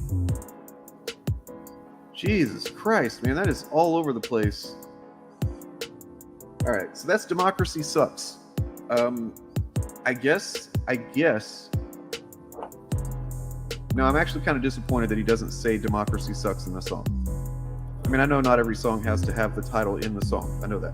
But I really just wish I had a sound clip of Eric screaming Democracy Sucks. Wow, that's so bad. Thank you for recognizing the influence there, Greg. Thank you. Channeling that Canadian spirit. It's gonna be high as a kite by then. The only thing about him is that his voice is good for that what he does or did or whatever. Because as far as I understand, like, all the guys in his band are now just warehouse workers. Do they work in other warehouses? No, they work at his warehouse now. Apparently, like, they gave them all jobs as warehouse workers. I hope he pays them well. I hope Eric pays a living wage. He lives in Texas and he's libertarian. He probably pays fucking, and there's friends though, so he probably pays a little bit more than maybe, what the going rate for that is in Texas, which is their warehouse band. Yeah. So let's check out this edgier than thou situation. Mm-hmm. I'm gonna need to take a pee break. Take a waz. Yeah. Let's see. Edgier than thou. There we go. How to drastically miss the point. Running a podcast is hard, featuring Smud Boy and Co. And so this is following up on this. So this was their drinker video. Yeah. Wait a second. So this is just a. I think might be a cut down version of this, or I'm not sure. Okay, so the streamed one is their initial reaction to Schmud's or whatever their name is, whatever his name is. This is the original. This is the original. And the other video. One is a stream, and then the most recent one is their actual reaction. And look, this right here is deceptive because I have watched, I think all but maybe the last like fucking minute of the video or something like that, the very, very end.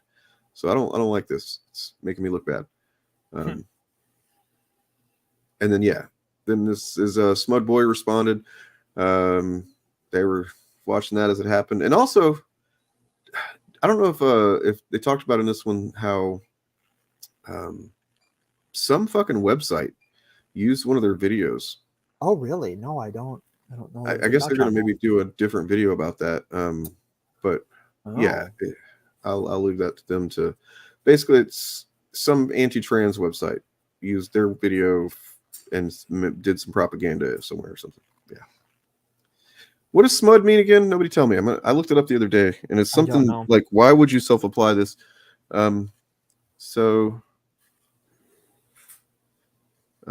Urban Dictionary, where you at?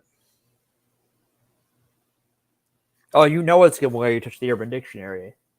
The physical state of being a word winch / word, i.e. beer winch, fuck winch, to pull a smud, to goof, to jump out in front of things, to be a ditz. Also, smutting, the residual of one's ejaculatory fluids, usually in reference to one receiving a facial. Oh man, you got my smut all over your face. Okay. Smutter, derived from the word smother. To smutter means when a man or woman simply smothers or overwhelms someone they are sexually interested in. Okay. Okay. Actually, this is pretty cool. Smuffin. That's good. Smuffing. A cute nickname for a useless partner, meaning some motherfucking nothing. I don't know who's why. Anyway. Because you are cum obsessed, I guess. You just fucking love cum. Me? No, this guy. Oh. Just big cum enthusiast. I mean, I'm neutral to it. Like, I mean, like mine is fine or whatever. Like, I don't really have any interest in anybody else's or anything. It's like, you know, I mean, like if we're talking about semen, no. So yeah, clip it and ship it. All right. A returning. Hey folks, if you are for some reason a returning viewer of mine, please rest assured that this kind of content is very much a sometimes snack. On top of that, let me make it clear out the gate that I have not been wronged in any meaningful way. This is not drama. Nobody has beef. The guys I'm talking about are, as far as I can tell, just dorks on the internet and not particularly effective ones at that. So criticize away if that tickles your fancy, but don't be deranged at anyone here, please. For context, in February, I published a video entitled "The Critical Drinker is Built on Straw Men," in which I outlined several examples of how popular film reviewer The Critical Drinker structures his reviews in an inaccurate or dishonest way. I'd probably recommend having seen it for context for the rest of this, but I think you should be able to follow the majority of this without it. Actually, I have no idea how comprehensible this is going to be. I've never done one of these before. I was quite pleased with the video. In fact, I still am. The arguments I made were quite good. Good enough that nobody has been able to refute them. At least, that is, until YouTuber Smudboy and some of his buddies decided to cover it on their podcast in kind of a wish.com EFAP format. During this podcast, everyone involved failed on nearly every front to criticize my video honestly or accurately, and quite frankly seemed confused the vast majority of the time. Spoilers! Of unearned confidence. Lest you think that intro was too rude of me, well, you are in for a wild ride. So let's get into it. No, I mean, it's not rude when it's just an accurate description of exactly what happens. That's a neutral description of what happens. It's just... You are one of the 3 people on the planet who saw my video and then saw these guys respond. You may have been a bit confused. Several points and words from my video seem to be almost missing in theirs. This is, as far as I can tell, caused by 2 problems. 1, these men's constitutional inability to simply rewind when they're confused, leading to them listening to the subject of a sentence, pausing to talk for several minutes, and then acting smugly shocked when the rest of the sentence no longer has a subject. Do you see what he's done here? I can almost guarantee you that this Twitter user, when they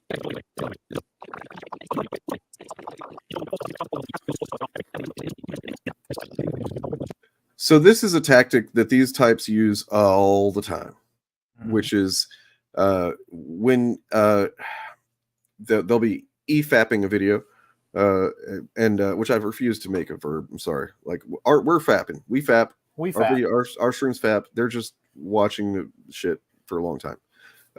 So yeah, when they're watching stuff like this, oh wow, it really is just like a e-fap wannabe. Jesus Christ.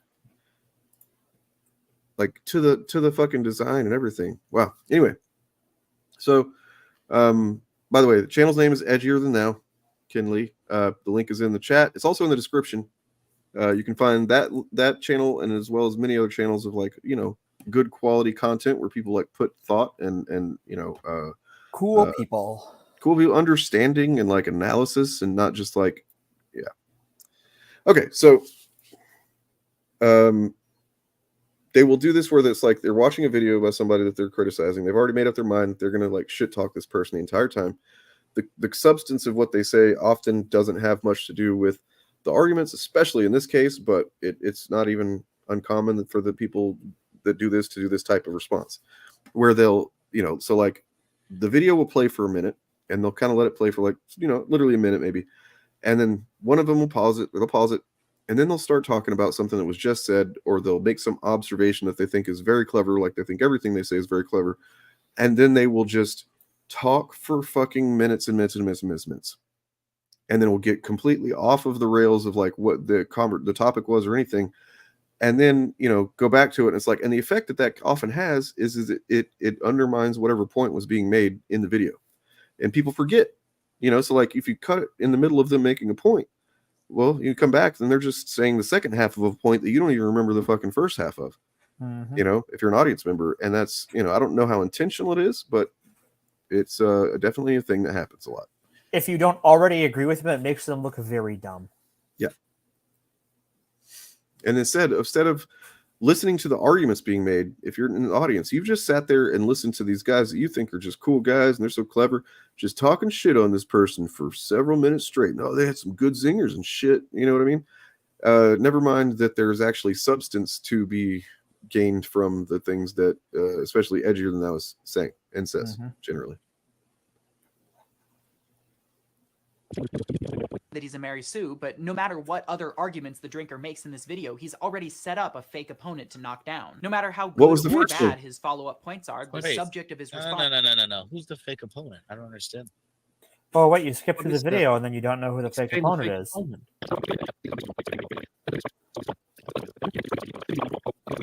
So usually, though, this is kind of surprising because usually the whole thing is that it confuses the audience. I don't know how many times I've seen it where it literally confuses the people responding to this degree because they are lost. Jesus.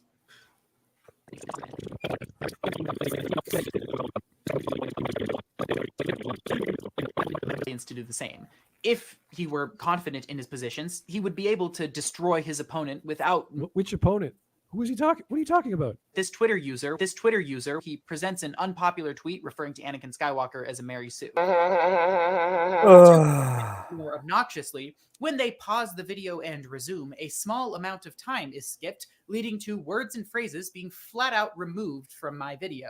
For example, here's an unedited clip from my video. Let's imagine for a moment a film reviewer critic that strongly dislikes movies with unlikable protagonists. And let's then imagine that this... And here's that same clip from the moment before they paused straight to the moment after they resumed. Let's imagine for a moment a film reviewer critic that strongly dislikes movies with protagonists. And let's then imagine that this... But of course, that wasn't an isolated incident. Here's a few more. Hey folks, the Critical Drinker is built on straw men. That's a bold claim in it. Allow me to explain who this guy is and precisely what I mean when I say that. Hey folks, the Critical Drinker on straw men. That's a bold claim in it. Allow me to explain who this guy is and what I mean when I say that. That's a discussion for another day. Just remember that for every one of your beloved childhood films, that's a discussion for another day. Every one of your beloved childhood films, if any of you dorks drop down to comment, the MCU. Wow, that is a fucking hard cut. Any of you dorks drop down to comment, actually cuck. This fact alone already basically renders the entire podcast nearly worthless. I'm sorry, that's objectively funny. Even though It's it's very fucked up. funny, but it's just such a hard, jarring. Yeah, it is cut. very fucked up that they're just doing that, and that's like I don't even know if they realize that that's I having. don't think they effect, do. but, Like I am not a streamer by any other than the fact that I'm on a stream in a third. Like I don't do it. I just here to hang out. I feel like I'm better than that. Yeah. I mean, well, you're also someone who just generally probably wants to understand ideas that you're engaging with as much as possible. So I do try. Yeah, that's it's a goal. It's a personal goal. If your goal is to just do like word association or find something that someone says just so you can piggyback on it and do like some kind of shit talking, then you kind of don't need to hear every little thing they say. Mm-hmm. Because sooner or later, they're going to say something that you can use. Mm-hmm. Because every time they speak, they're responding to sentence fragments completely divorced from context, entirely because they have no clue how to run a podcast. It's okay, I'm not good at live streaming either, but in this case, it makes their coverage entirely pointless. Do not pass go, do not collect $200. I'd be more forgiving about this if they were incredibly new to the game, but this is apparently their 754th episode. Jesus Christ. A group of adult men could figure out how to press the back arrow. Still, I missed that when I watched this the first time. Much of my Critical Drinker video followed me criticizing the drinker's terrible review of Midsummer, how he misrepresented its events, hugely misunderstood the ending, stuff like that. As such, a huge portion of their video includes them confidently explaining why I'm wrong about my opinions on Midsummer. Here are some examples of Bob's that. got it. One important piece of context I am deliberately leaving out. In the last scene of the film, I'm going to spoil it for you guys. It's not a big deal, believe me. She smiles. She's really sad because she just found out all these people died, and then she smiles because she's free of her boyfriend.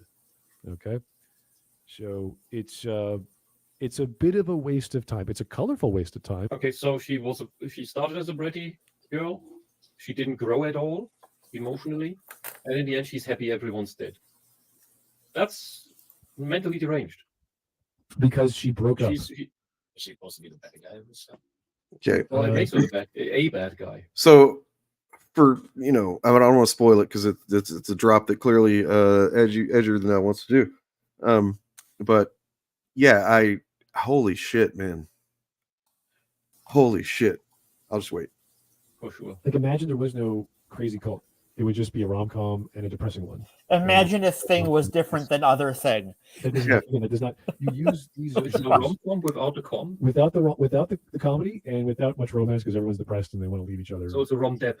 I don't know. That is the point, because usually when you have an emotional change, an ideological change, whatever the change is in the character growth, it's very well fleshed out. This just happens right at the end. This is this whole 2.5 hour experience of people arguing and talking in a cult and dismembering people, and it's like they're dancing. It's like, what is happening? It's this crazy production to obfuscate this is really a story about a guy and a girl breaking up. So you've heard their thoughts, but as I said, I left out one significant piece of context. Yeah. I would like for you to ask yourself, what is the funniest possible thing that Smudboy could say right now, after waxing poetic about the failures of Midsummer and its director? I think. I'm trying to remember. I haven't seen the film, but I've read reviews. There it is. Explaining what it's like. I don't even know what the story's about. That's Holy shit, dude. I have not seen the movie either. Because Hereditary was pretty intense for me, and I just figured Midsummer was going to be more of the same, even though I do respect the filmmaking of the thing. I do know what it's about, and I generally know what happens in the movie, and I understand the fact that, like, if you don't include the cult indoctrination context, which is pretty fucking integral to the fucking movie. That's what the movie is about. Wow, if you remove what the movie's about, it doesn't make sense. Well, I mean, but they've never watched it. They had an accurate. One of them said it accurately. He said, "That's just fucking deranged." And yes, it is deranged because she was fucking indoctrinated by a crazy fucking cult, man. Right? Like, but you're not including that in your analysis, so you think it's just random. Like, fucking God. right. This man and his friends are confidently telling me how wrong I am about the merits of a movie that I have seen and they haven't. But that's not even why this is so hilariously ironic. My video is in large part a critique of how a film reviewer can misrepresent the plot of a movie and give their viewers a false impression. Smudboy's response to this concept is to essentially just say, well, you can't be right. I should know. I've read reviews. I know you have, bud. That's the problem. It will never not be. At least as far as I know, the Smud Boy has not. And it seems like, I don't know, maybe the other ones haven't either. It doesn't sound like, because I think if they had, they would be like, wait, what? Yeah, if they have seen it, that's even worse, because then they should understand a little bit better than Smudboy does. That there's well, but they just go along with that whatever he's vomiting out. Yeah, exactly. Yeah, great. But watching it, no, and exactly, it is a very Requiem for a Dream kind of movie. Yeah, Requiem for a Dream, excellent fucking film. No need to watch it ever again. My go-to response example of a movie like that is Grave of the Fireflies. It's a great movie. I'll never watch it again. It had its effect. It made your point. Okay, don't need to make it again. Don't need it a second time. Thank you. Well, it's Harlan just literally was on what I was about to say, which is like they're stuck in this thing where like they're told it's woke, therefore they don't need to interact with it at all, right? They don't need to see it. They don't need to watch it. They don't need to do anything. It can't possibly have any fucking merit to it. It can't possibly make any sense. But and so whatever feel the this need to person is comment saying, on it. Yep. And whatever this person is saying, who's saying it's actually good, or that Critical Drinker misrepresents it or whatever, because I'm sure he does. That means that, well, that very clearly this person is wrong, and anything we say against it is essentially right. That's seems to be how their brain is. It must be, because that's just, they complain about people on the left being in an echo chamber, and here they are in an echo chamber so strong they're going to comment on someone else's review without seeing it. Let me cast your minds back, or for those of you that aren't, or that are kind of new to the initiative or me or whatever. Cast your minds back to I think it was November or so, 2022, and a debate that Organized Chaos and I had with Jim the Casual. This is, and his friend Corin, and we argued about several movies, and at a certain point late, in the later half of the debate, somewhere before, like around after the time that some people were pointing out to me in DMs that Jim was clearly drunk, because I had not picked up on that yet. I was just like really fixated on what they're saying, and like it was really I was nervous. But as soon as somebody pointed out, I was like, oh my God, he is fucking drunk. And then it was bad. Between then and the time that he dropped the N-word, keep in mind this debate was them challenging Bob, because Bob's video about Critical Drinker had, accused Drinker of being or saying racist things. And these guys were upset about that. Yeah. And or at least one of them was. The other one was just along for the ride, I think. Jim was not happy about it, and he thought, well, you know what? I'm just going to get shit-faced and fucking go after this Bob fellow, this Organized Chaos, because he doesn't know shit about shit. But he hadn't seen a lot of the movies. Like they've both flat out admitted that they often don't watch movies; they just watch the YouTubers. Okay, and then there was the big thing that like just. They lost the debate in several different ways, honestly. Like, it's just several different points that it should have been called, and like, okay, you guys just don't even deserve to be talking about this stuff. But the biggest one might have been with the whole the Star Wars tweet, the Reva backlash, right? And like how, hey, we don't like racism here at Star Wars. If you're being racist, don't be racist. Right. That's pretty much the gist of their tweet. And then he's like, they called all the fans racist, and like, no, they didn't. No, they didn't. They called racists. And then he goes, you know what? I'll pull the clips and we can watch that at the end of the stream. Actually, all right. So onward. All right, I'm gonna step away for a second and keep it going. Point being, it is very common for chuds to just not watch things and still have very fucking strong opinions on it. Yep. It's insane to me. It's bizarre. BRB. bizarre to me that these guys handled the Midsummer segments the way they did. If you don't know something, you don't have to pretend that you do. For real, it's okay to just admit that. For instance, you probably shouldn't make confident assertions about specific events of the film. If you do not have a climax, if you do not have a character choice moment or a revelation moment, you're kind of wasting our time. We're not here to learn about, what is it, a cult? Once again, I appeal to those who have seen Midsummer, a film in which the climax centers around a massive character choice. In fact, let's replay a previous clip with this context. She's really sad because she just found out all these people died, and then she smiles. Found out? My friend, she ordered one of the deaths herself. She watched the whole thing from start to finish. This was the climax of the movie, where she finally chose to forsake the people from her old life and become a member of the death cult. No one here even knows the basic plot skeleton of Midsummer, yet you all seem incredibly confident explaining its events. The problem isn't just that they don't know much about Midsummer, it's that they're condescendingly telling me how deeply wrong I am about it, when put simply, I know more than you. One of my favorite moments in this live stream is the following, in which they cut me off mid-explanatory sentence in order to complain that I haven't already explained my point. Well, the movie uses this event to fuel literally every second that Danny's on screen. She's uniquely affected by the cult's violence. Yeah, I don't like this guy. Literally every second. It's like, okay. Maybe Really? tone it down a notch. Examples. You need to articulate yourself properly so that people who haven't seen the movie can understand it. You can only look, the rule of thumb. Only if you can explain it to a 5-year-old that the 5-year-old understands it and doesn't just copy your opinion due to your authority, but because of the arguments you present, then you have actually understood what you're talking about. Holy shit, man. The fucking Dunning-Kruger on display here is astounding. It is fucking wild how just committed to, like, if it's the simplest explanation is the one that I will believe. Like, holy shit, are you telling on yourself, dude? Yeah, this is that's crazy. That is not a way to live your life. I mean, unless you want to be a rube and a sucker. So it actually seems like there might be some people that are defending Edgier Than Thou in their chat. Oh, I didn't even pay attention because I was listening to it while I was doing other stuff. Might be wrong.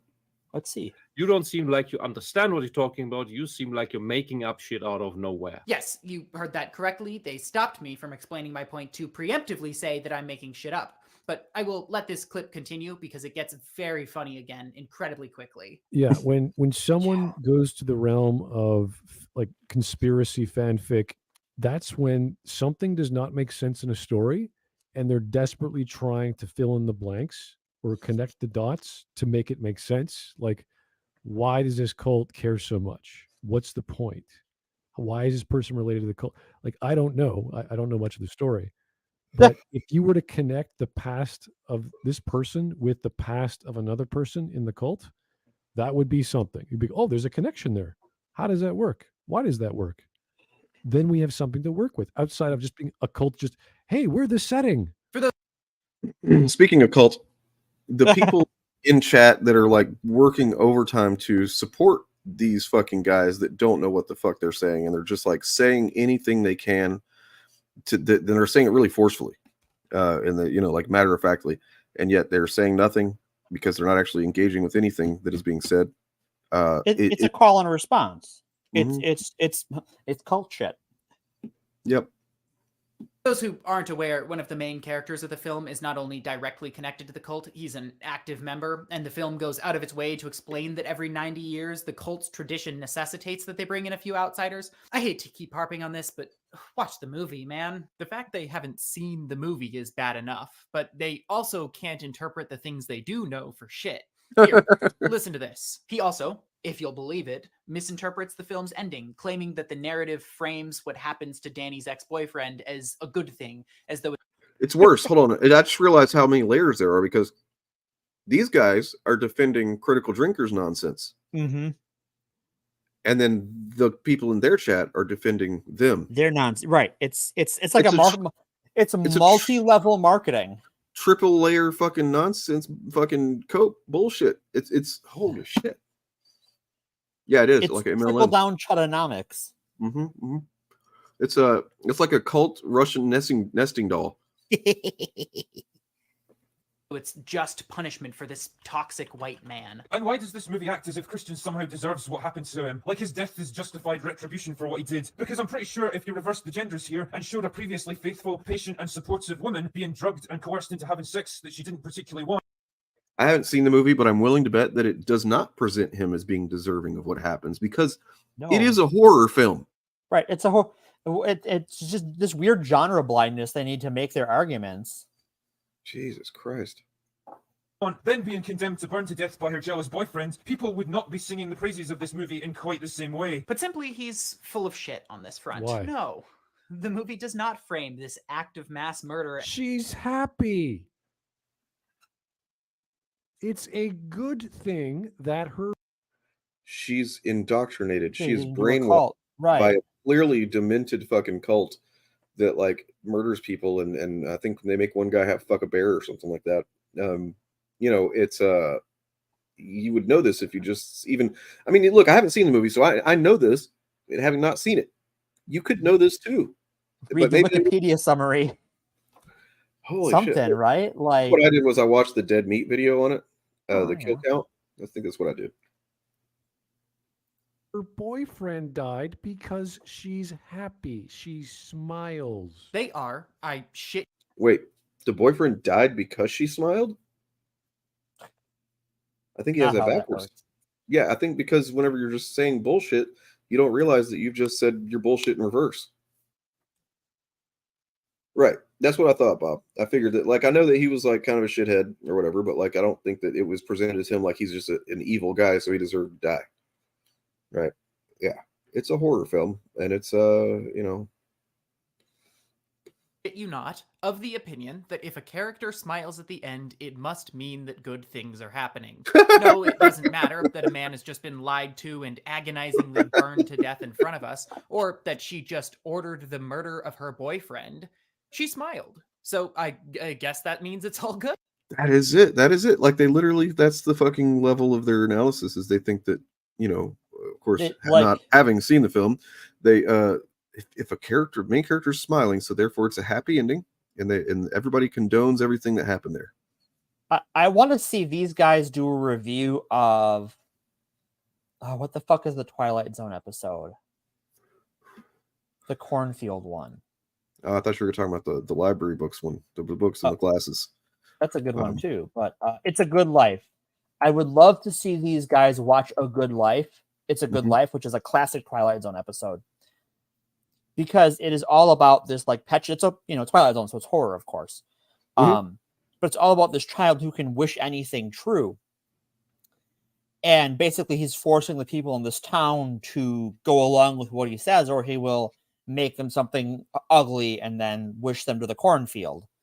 But like the people are forced to say things because they're in this situation, not because they believe them. But these people would entirely miss that point because, like, they have no.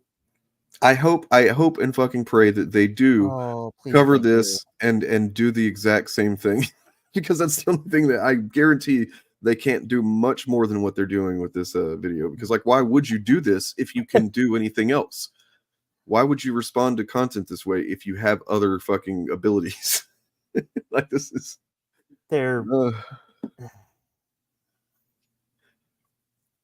It's like entering a battle of wits disarmed for these guys. Like, they can't do it.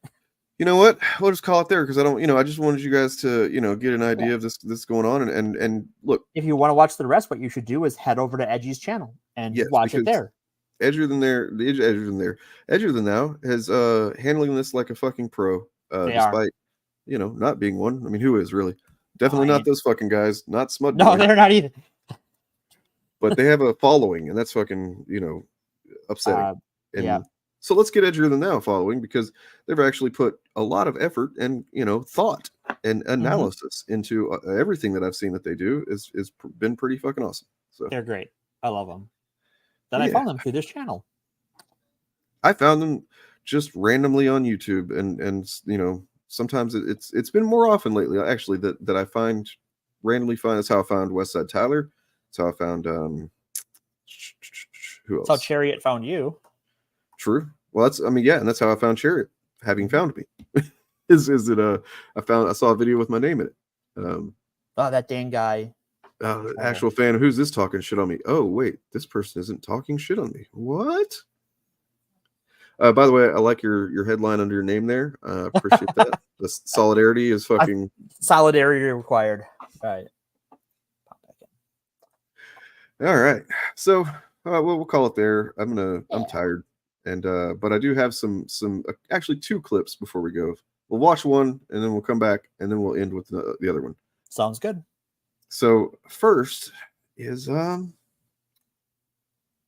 well, you know, it's this one. It's kind of iconic in my mind, anyway. Maybe not anybody else. But. And I think one of the major points that he brought up was the Ghostbusters 2016 film. Yeah, was kind of like it was kind of like the tipping point for where we were like, oh, companies are just going more for like Ryan's taking a back seat. The wokeness and stuff like that. Like, that was his opinion on it. Do you agree with that? Like, the quality of films have gone down since then, or do you think they are still like doing about the same as they were before? It's honestly about the same. It's not any big difference. Ghostbusters 2016 was one of these meh movies that I find a lot of people like Critical Drinker and I don't know if Neurotic's done anything on Ghostbusters 2016. I'd be shocked. But a lot of these guys just whinge over it like Almost incessantly. yeah. And the movie came out like, what, 6 years ago? And yeah. Yeah.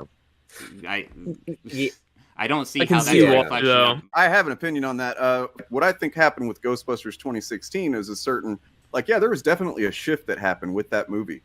And just, you know, right out the gate, I think it sucks. I hate that fucking movie. I couldn't get through it. But yeah, I don't think the shift was in the film industry as much as, yes, there's been a shift in the film industry, but I think that what you just described, as far as like what Drinker described, is really a shift also in the YouTube film commentary, which started focusing on this word woke as, you know, something to put into the algorithm, and it goes in the algorithm, it goes into titles, and people click on it because it means whoever's reading it or hearing it wants it to mean. Well, then we should define the term right now. That way there's no more confusion going on. Absolutely, we should. What does woke mean to you? I don't think it means anything. What does it mean to you guys? Well. Woof. Yeah. Fucking blew some gaskets there with that one. Ooh, boy. And then you know what's cool though? Vindication is the Chad himself, Alan Richardson, basically said that exact same thing, except much more eloquently, and not as nervously, in his video about woke. He's literally says that, you know, it's what the hearer has all the latitude to fill it with whatever it is that they hate. Right. That's what I've been saying since we've been working together, is that it's an empty vessel, because if I can get you to say it, then you think whatever you hate is whatever I hate. And so you'll do what I want if it means you're fighting wokeness. You know what, actually? Do you mind if I self masturbate a little bit? Not really, but no, I want to show, I think I did a really good job with the way I said something in that video, the what you call it video, the delete your channel video. Yeah. Endymion. Who And should by the delete way, his channel? people have been like, "Oh, you said his name real stupid." I was like, "Yeah, I was saying it wrong on purpose." That's the joke. And I was Endymion. In case you're new to me, I'm generally pretty on top of pronunciation. All right, so there was a couple of points that I feel like are some of my strongest, cases that I've made in this regard. You go off in this video. Let me find it real quick.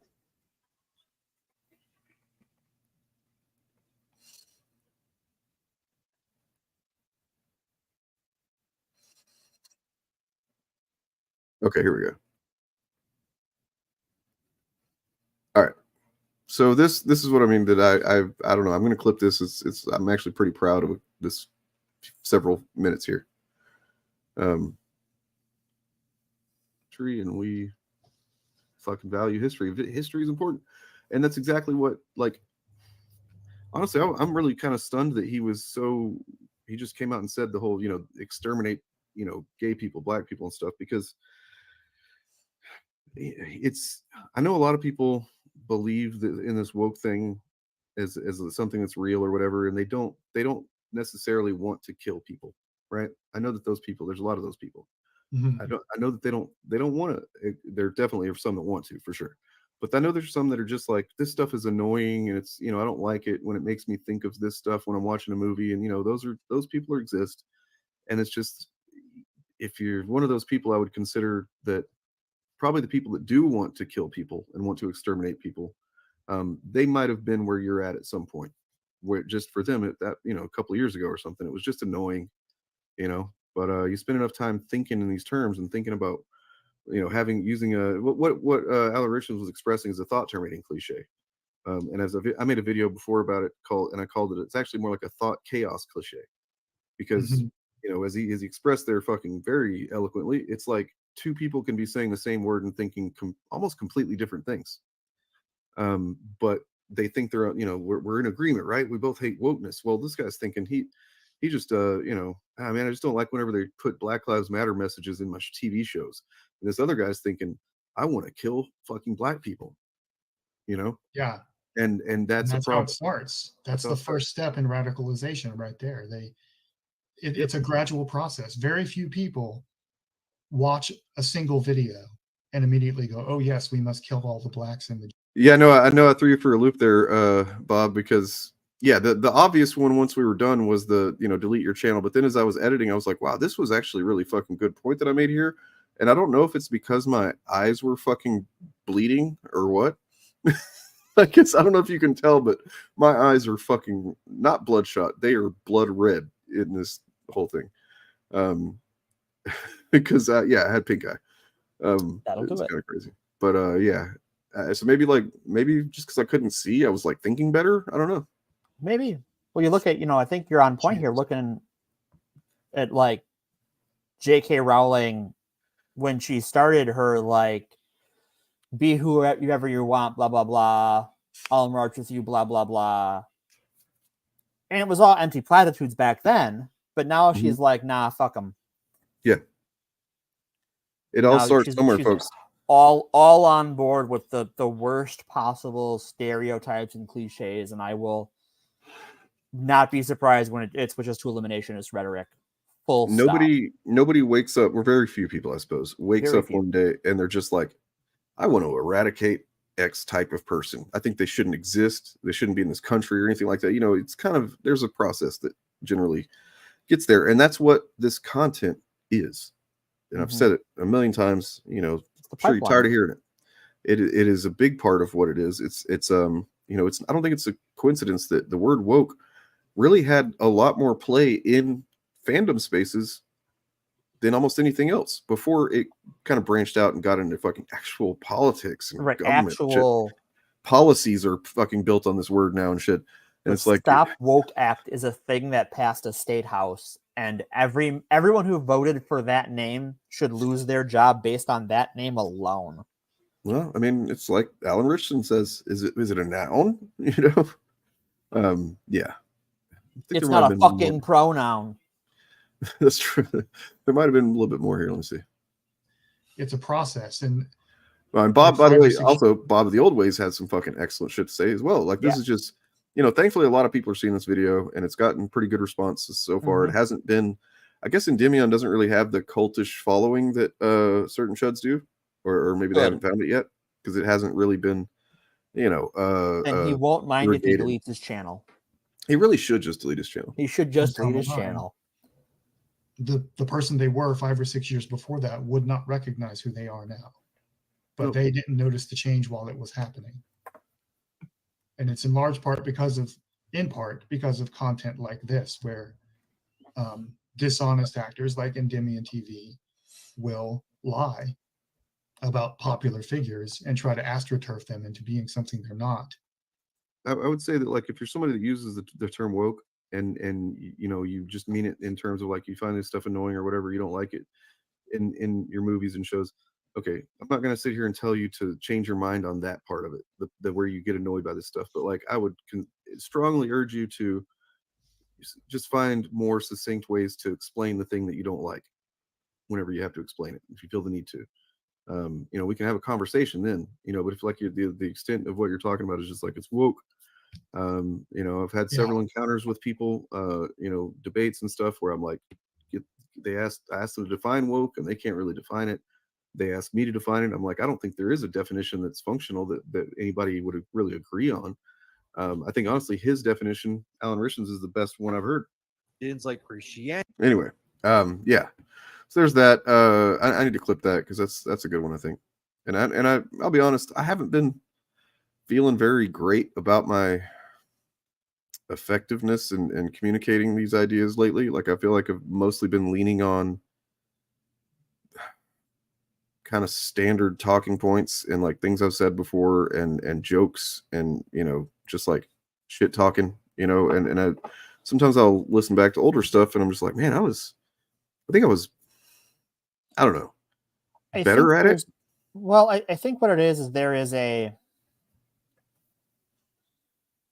you are as good as what you sharpen your sword on, right? And unfortunately, the people that you comment on aren't particularly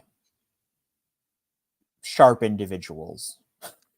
Well, and you know what? Actually, in my own defense, I've somewhat intentionally kind of adapted my language a bit because, you know, when I first was really getting a handle on this stuff, like you know, I'd say about 2 years into it was when I really kind of like, I feel like I was like, I got this. I understand what this is now and like how to explain it as like a function of fascism and shit, you know, all this.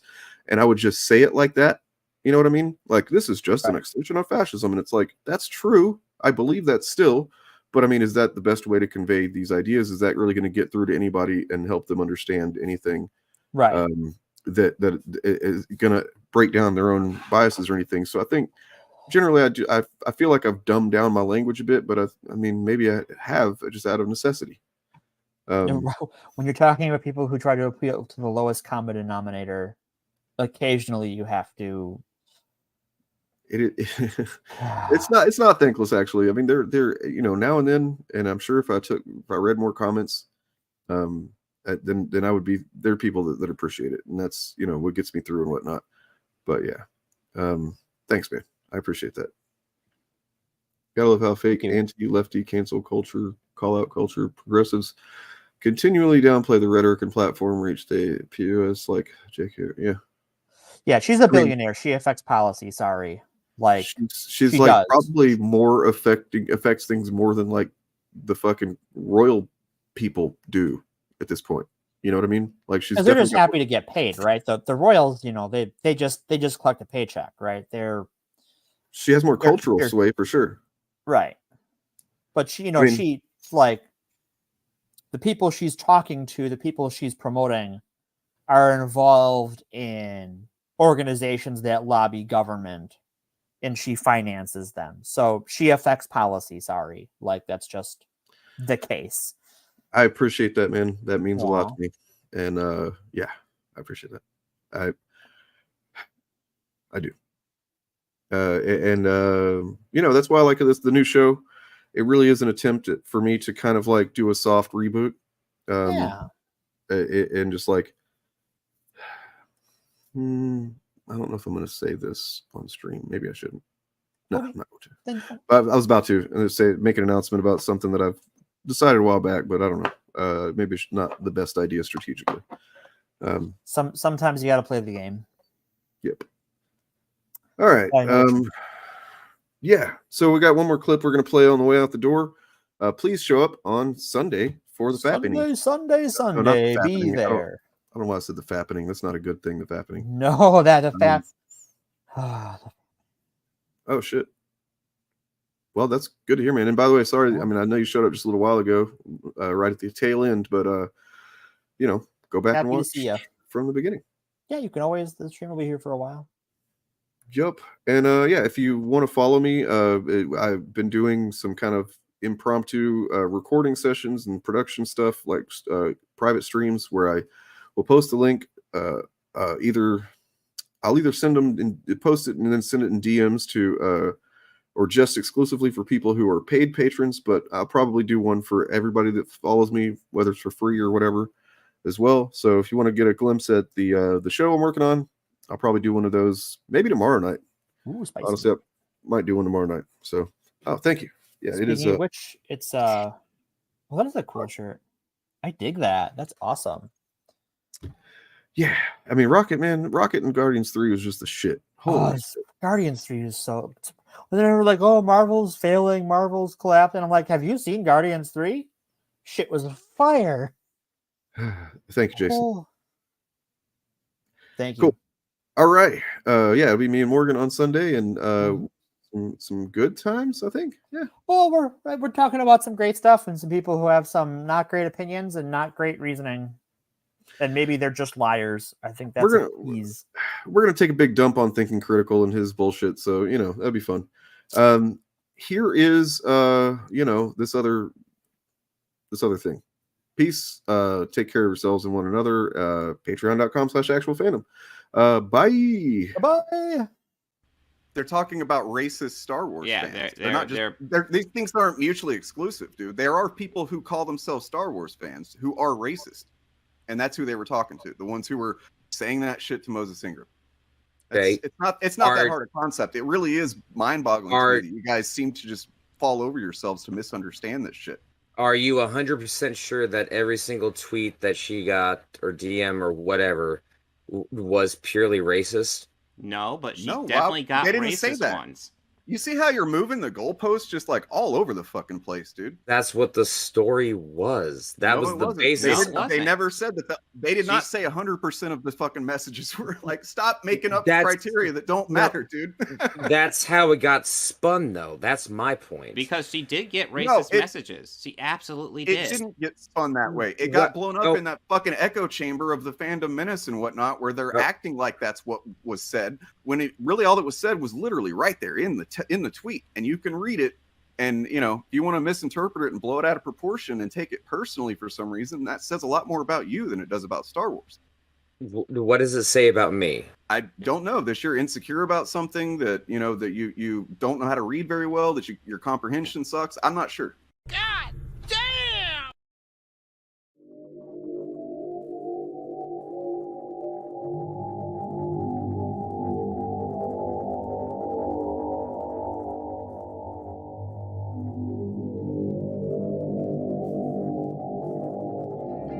May Bill Gaines shine his heavenly light upon you and impregnate you with many happy days and joy fetuses. May your anuses be cleansed by the purifying light that exudes from Bill Gaines' eternal dragon phallus. Should you meet your mortal demise this day, go with comfort that you have satisfied the commands of the one true Bill, those being this: read comic books. Fuck the dumb shit. Be yourself. Love each other. Also, read more comics and grow your hair out all goddamn while. Amen.